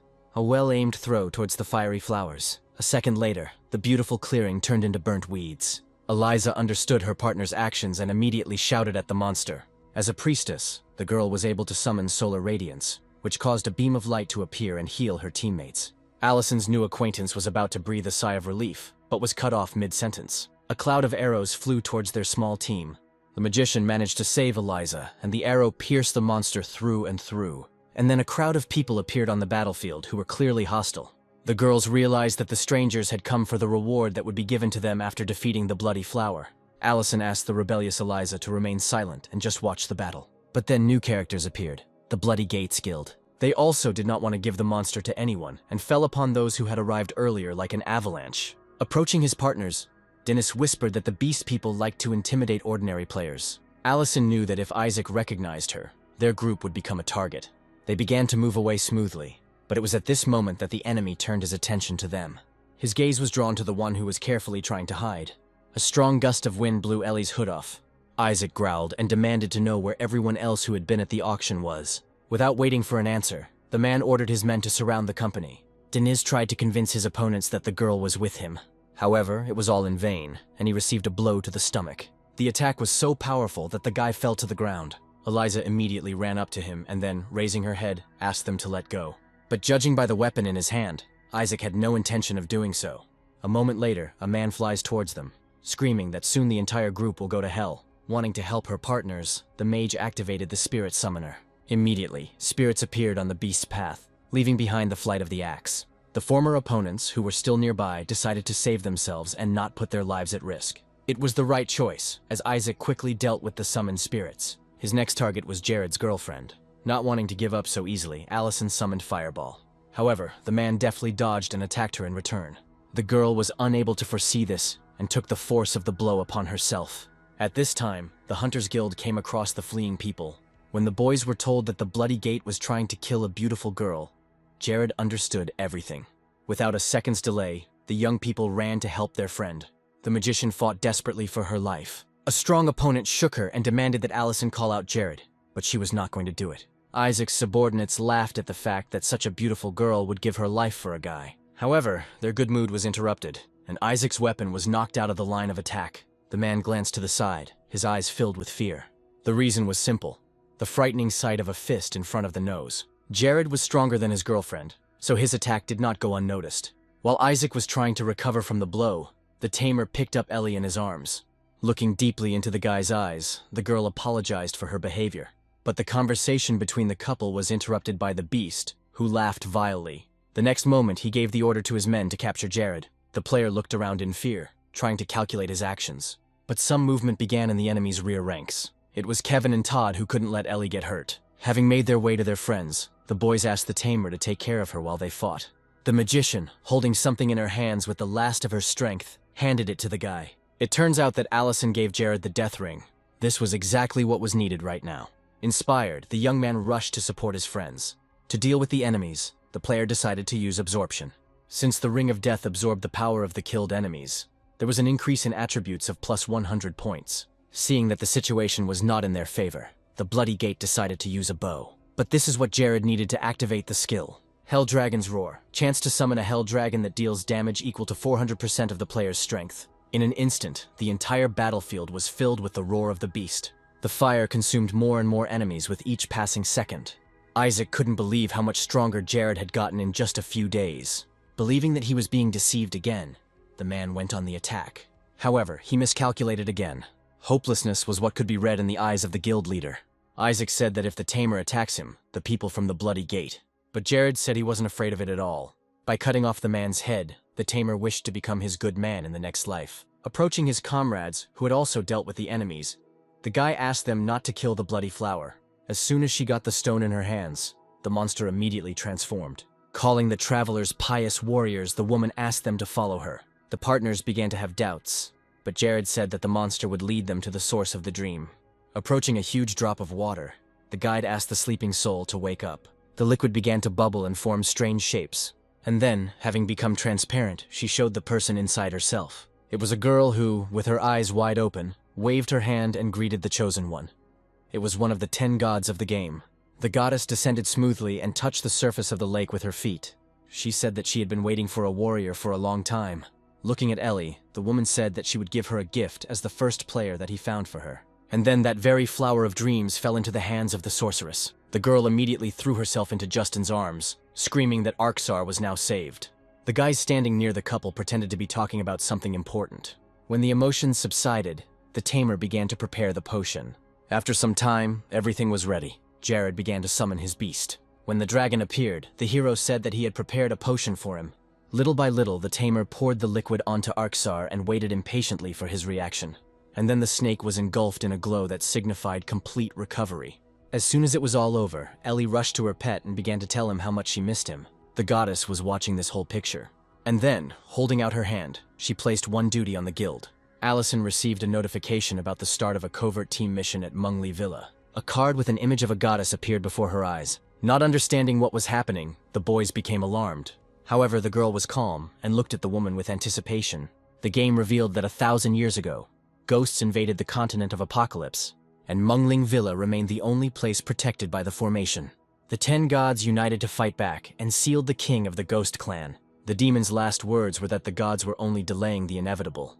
After the Great War, the whereabouts of the other 9 gods were lost, and the woman herself fell asleep. What the players see now is just an illusion left by the goddess before she fell asleep, and she needed to find a warrior so that he would find her and wake her up. The game said that the comrades need to follow the clues and find the lost goddess of dreams. Jared warned his comrades that they had been transported to the quest location. The crunch of branches was heard behind. These turned out to be monsters that flew out to the Hunters Guild and hoped for the element of surprise. Jared, expecting an attack, jumped to the side and warned the others. Allison pulled out her staff and said she could stop one enemy. The tamer took on several more opponents. A charge of magic flew towards the guests. And now, the girl was already looking with pleasure at the result of her work. But suddenly, the monster under the layer of ice began to move. A sharp movement, and the enemy is free again. Kevin, not wanting his sister to get hurt, decided to fight head-on. The guy confidently delivered blow after blow. The blades fluttered in his hands like butterflies. Seeing that his opponent was open, the swordsman rushed towards him. With 2 precise attacks, Kevin was able to eliminate both monsters. At the same time, a battle was waged with other monsters. The moment came when Jared swung his sword for the last time. Lowering his weapon, the tamer announced that they were finished. Ellie approached and clarified that they would be able to leave this space only after completing the task. After which she looked with interest at the shining butterfly. Following the insect, the magician realized that they all disappeared into the water. Deciding to test his friend's words, the player activated the treasure hunter. With his special vision, he saw a chest at the bottom of the lake. Leaning towards the enemies, Jared said that they looked like ghosts in the illusion of the dream goddess. Allison wondered how they could have appeared here if this clan was suppressed. The tamer realized that the butterflies also appeared out of nowhere. He said out loud that most likely their guild was in the goddess's dream. The guy explained his theory by saying that dreams don't follow the rules of the game, which is why all this happens to them. Only the dream goddess can store and move multiple players' data at once. That's why she asked the hunters to find and wake her up. Deciding not to waste time on empty talk, Jared jumped into the water. Allison activated the water avoidance skill, which gave everyone the ability to move freely underwater. The tamer saw that the butterflies were flying towards the stone gates of the palace. He also noted that there was a passage inside. But then the girl was attracted by something on the side. She told the others that there was something at the bottom of the lake. Suddenly, tentacles shot up. They immediately rushed towards the magician and began to wrap around her limbs. Jared, who was closest to Allison, swam to save her. The tentacles squeezed the girl's body more and more tightly. But the young man quickly reached her and cut through the obstacle, holding his friend back. Suddenly, the system reported that the spell was about to end. Turning to his friends, Jared ordered them to go and open the door while he tried to hold off the monster. Kevin and Todd led the way to the castle entrance. The game signaled that there were 10 seconds left until the spell ended. The tamer was trying to buy time for his comrades all this time. Kevin screamed in fear at Todd that they needed to make one last push to open the door. And then the avoidance of water ended. At that very moment, the guys were able to open the obstacle. Having answered this, the main character, not forgetting about Ellie, began to cut a path for them to the building. He looked back doubtfully. Not wanting to lose his friend again, Jared grabbed her hand. After a few moments, they both almost crossed the barrier, but the vile monster managed to grab hold of its tamer. Immediately, the entire God Hunters Guild rushed to help their leader. Cutting off the offending limb, Kevin ordered Todd to close the door. And now one of the dangers is behind us, however. Our heroes had no idea what awaited them next. Once in a safer location, the team took a break to catch their breath. A couple of minutes later, getting to his feet, Jared suggested, looking around. A closer inspection revealed that there were words of the Ghost Clan on the walls of the cave. Everything indicated that there had once been a fierce battle here. Kevin wondered if the ghost invasion had anything to do with the impending disaster. He remembered that soon something would happen in the world of the apocalypse that would leave no one alive. But then Allison caught the attention of the others. Their eyes opened to a high staircase and 2 stones on it. Jared immediately recognized the dream goddess who was chained up. He realized that her dream was not accidental and that there was a conspiracy behind it. Suddenly there was a loud clanking sound of a chain on a stone. The stranger sitting next to the goddess greeted the guests. Her eyes flashed and she asked if the beetles knew whose territory they were entering. The villainess admitted that she didn't expect them to travel such a long way. Approaching Onera, the stranger asked her with hostility to accept her fate. After grabbing the ghostly butterfly, the woman realized who had brought the players to this place. Leaning towards the goddess's ear, the villainess admitted that she was even glad of this entertainment. And then there was an explosion behind them. All this time, the fighting heroes demanded that the dark-haired one release Onera. All they got in response was unpleasant laughter. The stranger reported that no one leaves her domain alive. The woman backed up her words with her actions, confidently controlling the chains.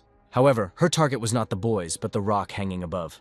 And then, with a sharp movement, she directed it at the opponents standing below. Having barely dodged the attack, Ellie and Jared decided to summon the spirits. At one point in the past, the goddess assured the girl that there was more power in her body than she thought. What these two were about to do scared the villainess a little.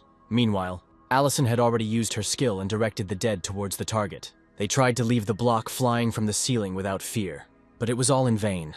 The villainess shouted that even Onera couldn't defeat her with this trick. However, Kevin decided to join the fight, and Todd said he shouldn't be written off either. The woman threw chains towards them and promised that she would kill the guys. This weapon locked the soul of everyone it could capture. However, no one knew about this until now. With a crazy laugh, the villainess announced that the boys were now her puppets. And as confirmation of her words, young people began to feel changes in themselves. They became like wild animals. The pleased with herself crazy woman said that she likes to watch people close to each other fight. Still hoping for a miracle, Allison asked her brother what was going on. She shouted to him that she was still the same little Ellie, but her prayer was not heard. And Jared saved her from death again.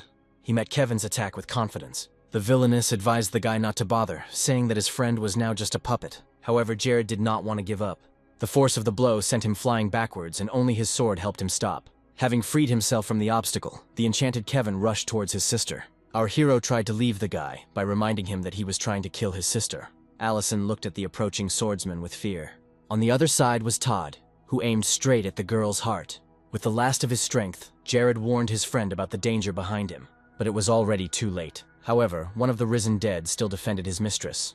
The tamer realized that Allison's summoner had improved, and now the undead could protect its master on its own. The villainess laughed and again ordered the guys to kill the couple. She demanded that the players not resist, as their end was predetermined. Jared knew that if they continued fighting, they would only lose strength, and he decided to pull out an ace up his sleeve. The appearance of the dragon could turn the situation in their favor. Having seen the beast, the woman stated that now the tamer would definitely lose. To confirm her words, she sent the chain arrow of fate towards her opponents. The villain said that she would allow the player to watch his comrades betray one by one. The chain managed to catch the dragon and it fell down. The roar of Arxar's fall filled the entire cave. Noticing her friend's worried look, Ellie said that she was fine, but their conversation was interrupted. Leaning towards the guy, the villainess said that his animals and companions would soon become servants of the King of Ghosts. But in response, she received only a sly smile. Suddenly, a dragon roared behind the woman. His roar filled the ears of everyone present, and the next moment he leaned down and grabbed her in his mouth. However, Jared's joy was short-lived, as Kevin and Todd were still chained. The tamer gave the command to Arxar to strengthen the wing, which was immediately done. Allison assumed that the spell should wear off after some time, or the villain was still alive. And then a flower began to grow from a skull that lay nearby. In a moment, the recently destroyed enemy stands before them. Jared was not prepared for their opponent to turn out to be a dream spirit. The villain said that this time she would not leave the boys a chance. The tamer thought that the woman, like other spirits, should be afraid of the light. Wanting to stall for time, Jared asked why their opponent had betrayed Onera. In response, she screamed that she never wanted to hear that name again.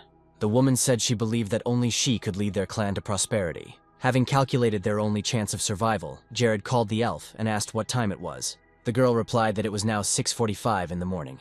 Remembering how she dealt with the red flower, Ellie understood her friend's idea. The player reported that the spirit is here, because it is hiding from the sun and daylight. Taking aim, the guy threw the sword towards the villainess. The woman, noticing what the enemy had done, said that it would not harm her. However, this time she was not the target.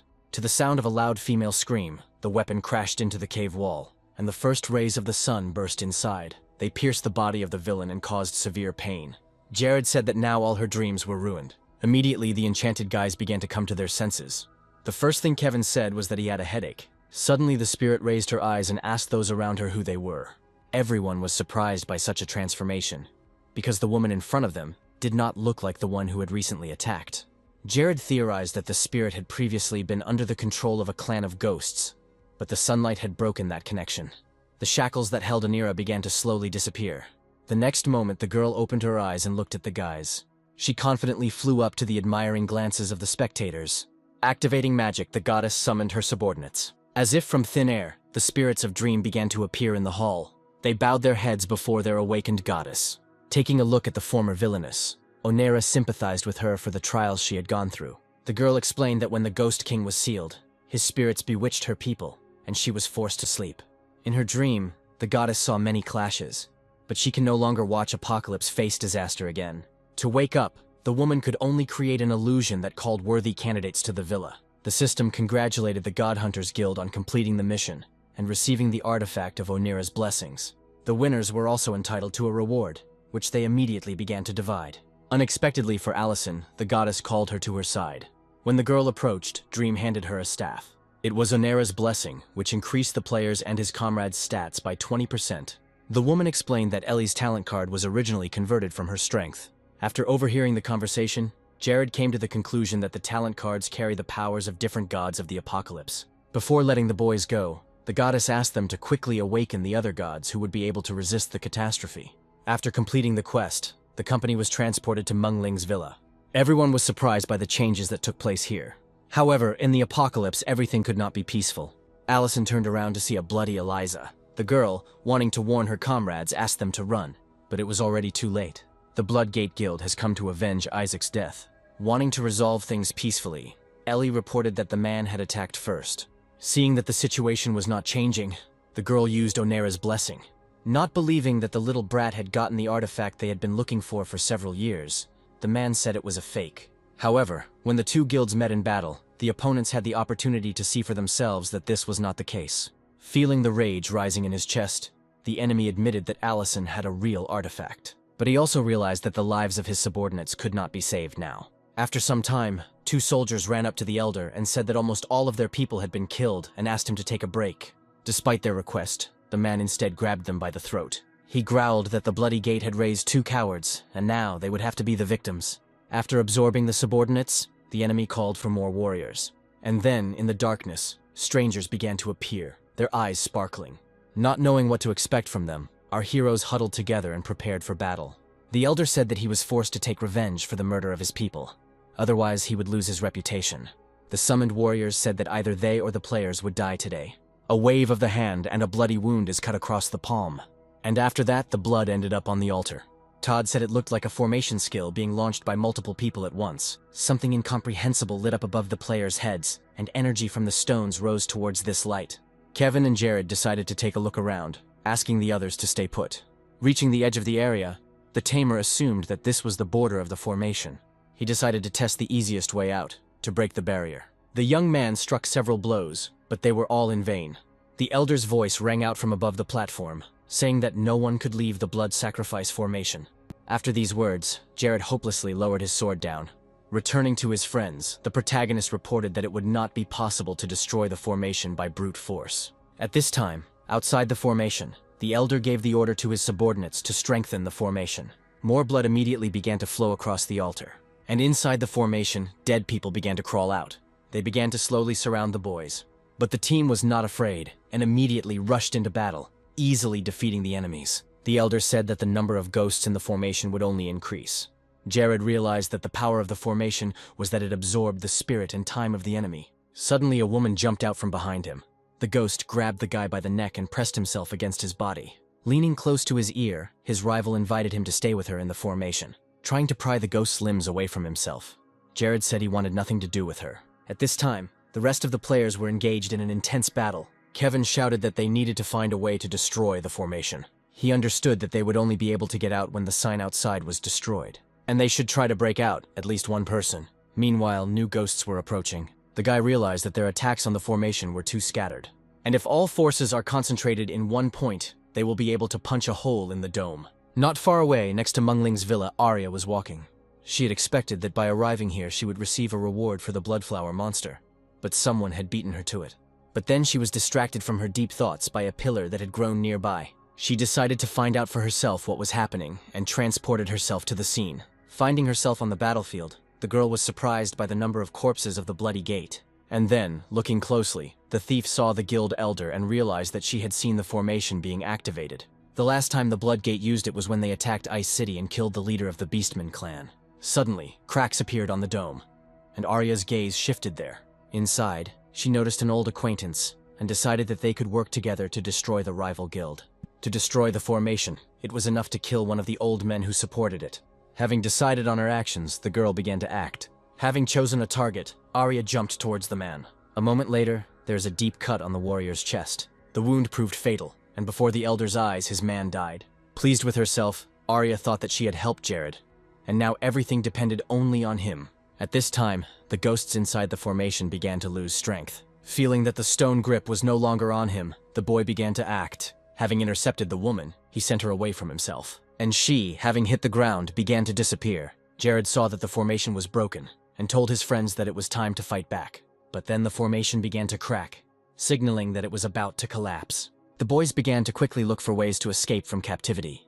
Todd and Ellie grabbed Eliza, who was moving with difficulty, and dragged her towards the exit. Standing on the other side of the rift, Jared reached out to his friend to help her cross it, and behind them, everything gradually collapsed. Grabbing Allison's hand for support, the handler pulled her toward him. Todd, seeing how the girls were being helped, called his friends evil people who didn't think about him. Realizing that the formation had not saved him from his opponents, the elder became angry. He promised that no one would leave the dome alive today. The villain shouted that even if he died today, the others would die with him and attacked. After some time, the smoke from the impact began to clear, and the man saw that his rivals were still alive. Looking at his grandfather with anger, Jared said that they would not die just like that. Arya, who had been observing the situation all this time, decided to help and threw the flying magic thread to the tamer. Accepting the help with gratitude, he grabbed the rope. The girl, having made sure that everything was ready, jerked her weapon upward. Once outside, Jared promised the old man that today he would pay for all his misdeeds, and a battle immediately began between them, from which only one winner was to emerge. The elder felt that his body was unable to move quickly due to the large loss of blood. Thanks to this, Jared got close to the old man and pierced him with his sword. When the battle died down, the guy approached Arya and thanked her for her help. The girl said with a smile that it was nonsense and handed her comrades a health potion for Eliza. Allison took the potion and thanked her new acquaintance, saying that now the past grievances between them were forgotten. Arya admitted that she returned to Ice City because the enemies least expected to see her right under their noses. But then the girl advised the tamer to be more careful, as he had become a thorn in Troy's side. It turns out that the Murder Association is offering 1 million gold coins for Jared's head. Arya said that Troy would most likely try to seize power in Ice City. Noticing Ellie's worried look, Jared promised that he would not let Troy ruin the lives of innocent residents of the city. A few hours later, the company arrived in the city, where Eliza began to give them a tour. But one thing was unusual. All the residents were discussing their victory over the Bloody Gate, and looking askance without embarrassment. Allison whispered that she didn't understand how they knew all this. Jared admitted that he sent Todd ahead, who told them what happened. The girl admired the guy's intelligence, because thanks to it they freely entered the city and no problems arose. Looking back, the tamer thought that here everyone was judged only by strength. To strengthen his position, Jared decided to expand the guild. They were met by a woman at the Guild Management Association. She pestered the tamer and said that she could offer him all kinds of services. However, he was not the only one who heard this, not wanting a conflict to flare up here. The guy said that he didn't need anything, just to raise the guild's rating. The employee reported that in accordance with the current contribution, the guild level has been raised to 5th. With the number of possible members increasing to 30, Jared decided to look for new strong players. He took to the city stage, promising to build a better place in Ice City without threats or intimidation. A stranger from the crowd reported that their guild had protected him at Mungling's villa. It was these words that gave rise to applications for membership. And while everyone was fighting for the opportunity to join the guild, a man was watching them, who was unhappy with what was happening. That same day, Jared gathered all the new guild members in the tavern. The combined strength of their guild became the first in the Ice City. This is what people celebrated, and every toast was for their leader. But then the tamer's fun was interrupted by Todd, who appeared in the doorway. When the guy went out to see his friend, he learned that something strange was happening in the city. The archer tried to buy a health potion, but was refused, as everything was already sold out. The seller promised that new products would appear in a week. The main character decided that someone did not want a comfortable life in the city that he declared his own. The ill-wisher also has enough money to empty all the shops, and the guild will have to find out who is behind this. After some time, the player gathered his subordinates and reported that the stores were updating their assortment that night. The guy distributed his men among the shops, so that they would track the enemy. Suddenly, the young man heard a familiar voice from the side. He told Ellie and the guys to follow the original plan, and he would go see what was going on. Those Arya was chasing had bombs in their hands, which the rival used to make her stop running after him. The use of such a weapon came as a complete surprise to the girl. The bombers ignored the cries of city residents about the illegality of using bombs. At this time, Jared managed to pick up Arya in his arms and save her from another projectile. When the danger was eliminated, the guy asked the thief who she was chasing. The girl admitted that she noticed how the two bought everything and left nothing for her. Jared said it wasn't surprising since they got in from outside. Deciding not to let the disturbers of the peace escape, the boys jumped up from the ground and ran after them. The enemies realized that they were being caught up with, so they decided to blow up their pursuers. A clever turn of events, and the bombs are already flying towards Jared and Arya. However, a newcomer came to the guy's aid, wanting to protect his leader. He put up a shield, which bounced the enemy's projectile back at them. And this played into the hands of our heroes. The enemy was defeated by his own weapons. The dust and smoke from the attack began to clear. Everyone looked around with concern, expressing their readiness to help the victims. Jared, approaching the defeated opponents, said that they were trying to buy up all the goods in the city. Bending over the dead man, the hero took out a familiar symbol. It was a medallion that revealed the pest's affiliation with the Divine Guild. Approaching Ellie, Jared said that he was going to go to the Moon City and find out about Troy's plans. Hearing the couple's conversation, Arya ran up to them and said that she would also go with the tamer. The girl said that she had to take revenge on the villain for the mischief he had done in the Ice City. Sometime later, the boys reached the Moon Castle. At the entrance, security blocked their passage and asked them what they were doing there. Jared reported that their team had returned from a mission arranged by the leader. The guards believed the legend and let the boys through without any problems. Arya, leaning towards her friend, whispered that she had not noticed his talent for deception before. A couple of minutes later, the comrades came out into the large hall, and then a man noticed the new arrivals and called them to him. Luckily, the man only asked his friends the reason for the delay, to which they gave him a very vague answer. The commander gave the order to form up and not delay the team. Not wanting to arouse suspicion, the friends complied with the request. Looking closer, Jared realized that the other henchmen also had potions in their hands, but from other cities. The man shouted that everyone should come in one by one, leave their things and leave, otherwise there would be bad consequences. One after another, people in raincoats entered, but suddenly a cry for help was heard from the room. The chief said that it was just an accident and asked the others to continue. Finally, it was our hero's turn. Arya felt a wild fear and clung to Jared for safety. The boys were tense, not knowing what to expect next. But they were not prepared for what they saw. It turns out that Psycho Troy is trying to tame monsters. Suddenly, a voice was heard warning that one should not show one's fear to the monsters. Jared decided that Troy was buying up resources from the cities and converting them into food for these creatures. These monsters can attack anyone, even their owner. Confident steps were heard from the side. The comrades turned around and came face to face with the enemy. It turned out that he came here to check on the monsters. The servant informed the chief that it would take about 2 more weeks to complete. As if confirming the man's words, one of the creatures roared loudly, and then she released flames from her mouth, as if she were a dragon hybrid. And then Jared decided to take advantage of the created fuss. He was able to accomplish what he had planned and Troy didn't notice. Everything the player did was aimed at copying the talent, Divine Monopoly, which increases all rewards by 100 times. Suddenly the boy took out the silver dragon flute. This item was only suitable for tamers and controlled all monsters around. Our hero thought that Troy received this instrument only thanks to his talent. The villain told his servant that the knights were waiting for their tamed monsters, so the process should be accelerated. Jared, sensing his partner's anxiety, announced that it was time for them to leave. They immediately began to carry out the plan, but they were stopped. The boys froze in tension, thinking that they had been exposed. Troy looked at the boys' backs with suspicion, but everything was much simpler. The guy ordered them to remove the corpses from the ground, and then the villain headed in a direction known only to him. Uncomfortable and sad, that's what Jared felt now. He and Arya still had to drag Troy's servants out into the street, and then they hurried back to the Ice City. Feeling like he needed some time alone, Jared headed to the roof of the tavern, where Ellie found him. He confessed to his friend that Troy was raising creepy monsters. The guy suggested that after the creatures grew up, the villain would attack all the major cities. Allison asked if they could hold off his attack. Jared thought for a moment and admitted that the city's current level of defense was too low, but they did have some capabilities. There is an ore that can resist dragonfire and strengthen city buildings, but it is mined by goblins. Touching Ellie's shoulder, the player asked her for something. The request was to guard their city while the tamer went to get the ore. The player's path lay in a withering forest. The reason was that goblins tend to live away from the city. Looking down, Jared saw a huge footprint. This discovery surprised him. It was the trail of a giant, but they weren't supposed to be around here. The tamer suggested that the appearance of giants was connected with goblins, since they always fought with each other. But then the guy's attention was drawn to a scream. Not far from him, there was a giant who was trying to get someone out of the tree. It turned out that the monster had driven a small goblin into the hollow. Deciding not to leave the girl in trouble, Jared threw the giant away. The giant was unhappy that the little man had snuck up behind him and attacked. The hero said that he did not want to watch others being bullied. The offender decided to take revenge for his pain, and found a suitable weapon for this. He pulled the tree out by its roots and pointed it towards the guy. The stranger, realizing that her savior was about to be killed, closed her eyes sadly. However, Jared was able to dodge and also understand the giant's weakness, clumsiness.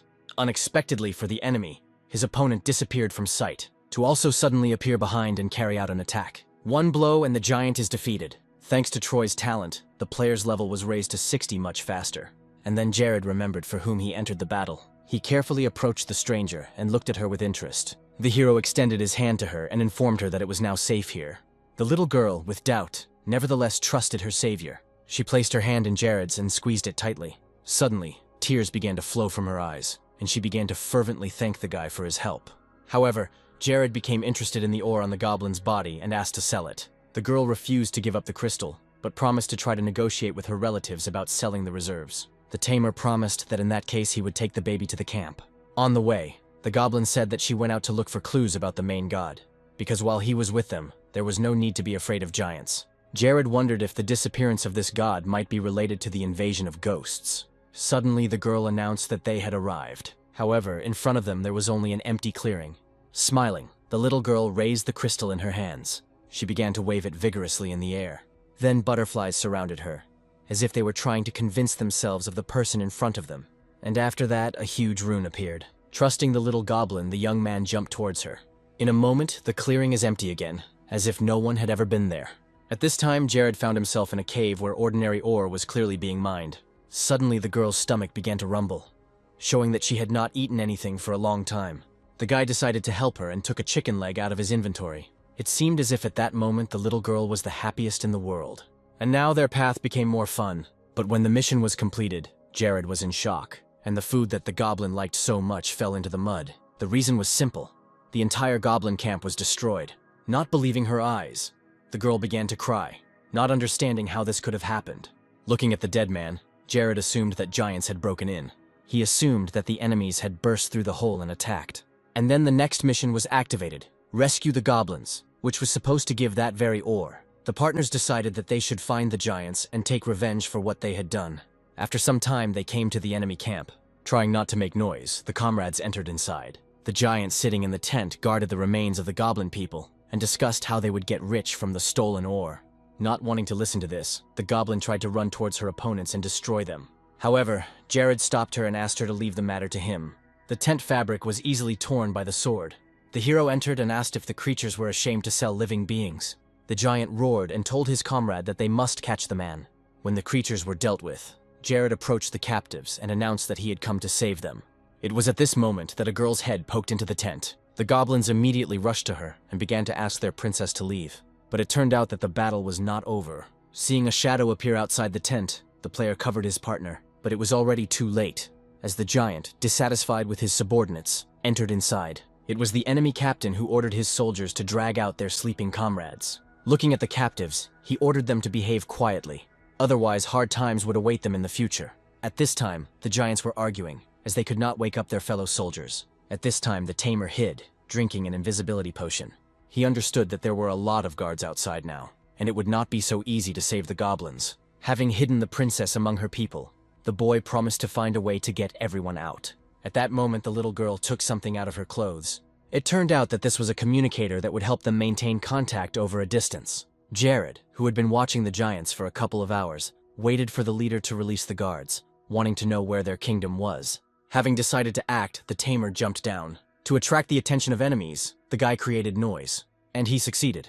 The giants turned around. Jared peeked out from behind cover and said he was just passing by.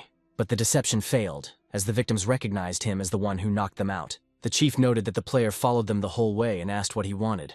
The player said with a grin that he thought the giant was strong but stupid and wouldn't be able to find him. This greatly angered the enemy, and he attacked decisively. Our hero barely managed to dodge the lightning strike. However, this only made the giant even more angry. He decided to play his trump card and activated Giant Fist, but Jared was able to avoid the consequences again.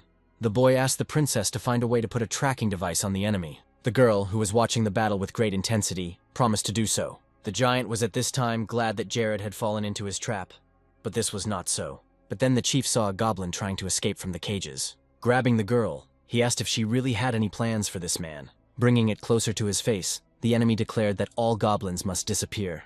Even though the princess pretended to be afraid, she was able to throw a tracking device to the giant. And the next moment, the monster threw the baby into the resulting crack. The leader noticed that a man was rushing to help the goblin, and with one gesture, he pushed him away. Jared flew back and crashed into a nearby rock. The girl mentally began to say goodbye to her family, but still hoped for salvation. She looked up and became even more frightened. The giant said that she was quite easy to kill, and then pointed his finger at the princess. The brute's strength was enough for the little girl to unclench her fingers and fly down. But not all was lost. The leader saw Jared rushing after her, but he was hoping for the lava to swallow up his opponents. Turning to the squad, the giant gave them the command to return to the kingdom. The tamer heard the enemy's last words and realized that everything was going according to plan. From below, Asura was already rushing to save his master. As soon as the partners were on the dragon's back, the guy gave him the command to move forward. Jared noted the princess's courage, to which she said that she had to save her people. At this time, the beast approached the lava. The fire caused damage to everyone who was near it, and Asura was no exception. The girl understood that they could die and turned to God for help. He seemed to hear the prayers and surrounded the travelers with a protective dome. The hero asked where the goblin got this thing from. She explained that the pendant was left to her people by God. After the god left them, the goblins became angry with him and destroyed the things he left behind. But she managed to save the pendant and the book. Suddenly a crack appeared on the shield. It was a lava scorpion that Jared didn't have the strength to fight, so he gave the command to speed up. Asura immediately complied with the demand. A few moments later, they were already free. The guy asked if the tracking device worked on the giant. Smiling, the girl nodded and said that this was the most advanced device the goblins had. In the heat of battle, the little girl hid it in the enemy's hair. The device showed the direction of movement of the enemies who were returning to the kingdom of the giants. Without wasting time, the comrades headed after the enemies. They were able to see how the remaining goblins were used as slaves. Seeing how angry the little girl was, Jared asked her to give him some time. At this time, the giants reached their lord. The leader reported on the attack and his heroic victory over his opponents. The lord expressed hope that the attackers would not interfere with their plans. And then the giant was shown the stolen crystals and asked to accept them. The giant began to examine the offering with interest, and then he quickly threw it up. The small stone turned into a ridge of crystals, and one of the rays emanating from the stones hit the giant. His body began to undergo enormous transformations, but the Lord declared that he would grant his subordinate the opportunity to dedicate his life to their race. The result pleased the man, and he declared that their race would soon rise to prominence. At this time, events also began to happen nearby. A detachment of giants was walking through the desert, and our heroes were watching them. The head said that those who are late from changing the guard will be deprived of lunch. Suddenly, Jared announced that someone was due to arrive soon. Hearing this phrase, the princess asked who they were talking about. However, next to her it was already empty. Already heading towards the enemies, the tamer shouted that she would soon understand everything. The giants recognized their enemy from the desert. The guy looked at the head and greeted him happily. The brute was surprised by such impudence and informed the hero about it. The player said that he came to thank the giant personally. He explained that if it weren't for the giant, he wouldn't have been able to find out the way here. These words angered the giant, and he immediately rushed into battle. Jared's crows flew towards the giant. They obediently protected their master. The guy put his hand forward, and the birds flew at the enemy like arrows. The chief began to come up with a defense plan, but nothing better came to his mind than to hit him with his fist. Jared reported that the soft sand would absorb some of the enemy's strength, and then there was an explosion, and the giant flew back. He landed in a crowd of his subordinates and knocked them down. The tamer said that he was ready to release the giant if he told him where the crystals and goblins were. But the enemy was not going to give up so easily and decided to call all the giants with the help of a horn. However, his plan was immediately destroyed. The arrow pierced the horn and knocked it out of the leader's hands. It turned out that Jared's guild came to his aid. Joey happily declared that he was glad to finally be in action, as he had been getting moldy with boredom. The tamer said that his friends arrived just in time. Some time ago, the guy contacted Ellie and said that he needed help, and also ordered Todd to stay in the city. The girl promised to do everything. Enraged, the giant used his giant fist. He wanted to get rid of the annoying Jared first and foremost. The young man thought that this race had a developed body and a dull brain. In contrast, the player used his sword. He attacked the enemy with lightning speed, not giving him a chance to dodge. The enemy screamed loudly in pain. Smiling, Jared announced that the fight was over. In response, the giant said not to rejoice prematurely, because Lord Anku will take revenge on them.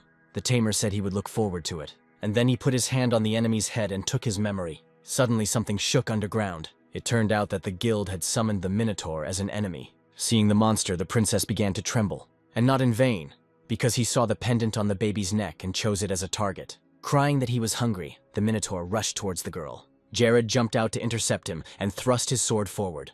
Allison hugged the princess and tried to calm her down. The leader of the giants gave the order to his servant to destroy the people. The monster obeyed its owner and began to prepare for an attack. He directed streams of energy towards Jared, and the guy was only able to miraculously avoid them. Looking back, the hero realized how lucky he had just been. Realizing that he couldn't cope alone, the player called his friends. They began to attack the beast together, hoping that they would be able to defeat it. Jared's sword flew quickly towards the Minotaur. However, he activated an energy shield which reflected the attack. The guy said that the monster was created with the help of a crystal, and that defeating it requires 5 minutes of preparation.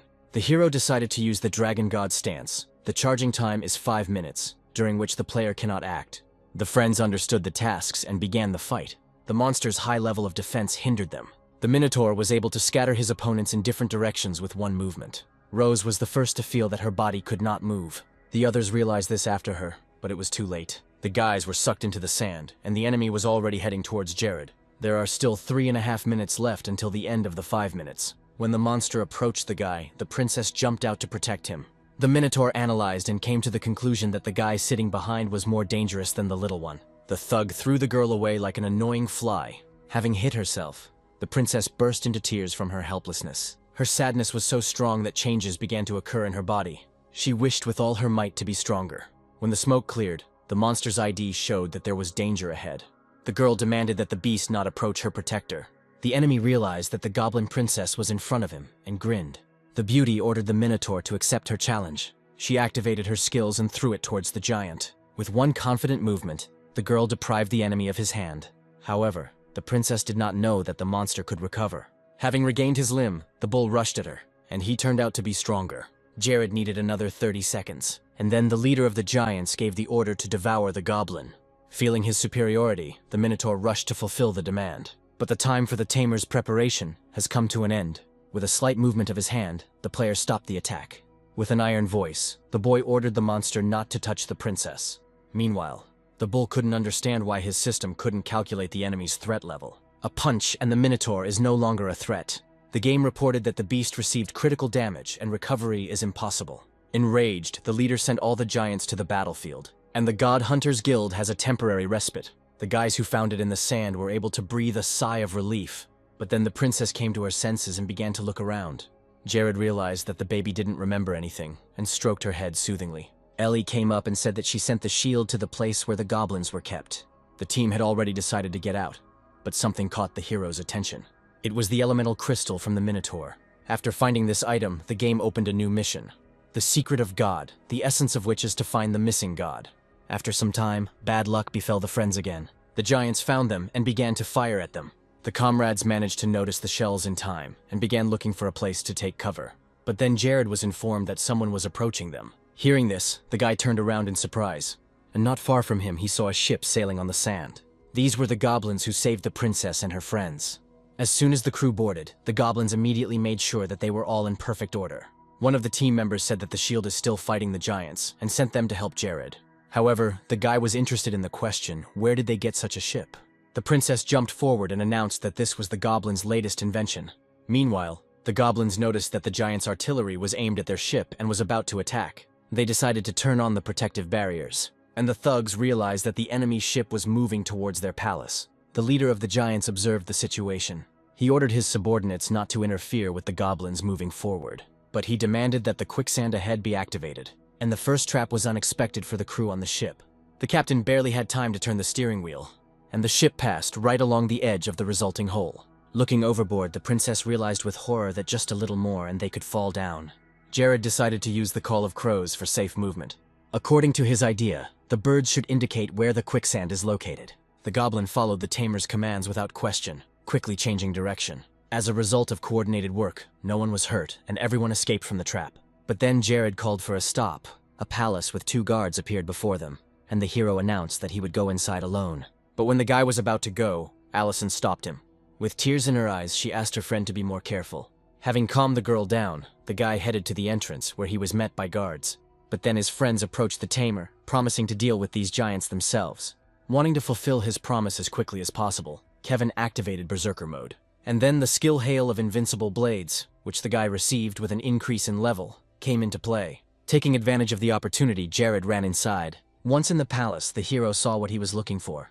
The magic cube glowed under the ceiling, just as it had been in the headman's memory. But then a male voice was heard behind him, greeting the guest. The stranger threw a member of his guild at Jared's feet, who remained alive only by a miracle. The trainer picked up the boy in his arms and asked him to hold on for a bit. And the enemy was already prepared for battle. The young man decided that he would make this giant kneel and beg for mercy.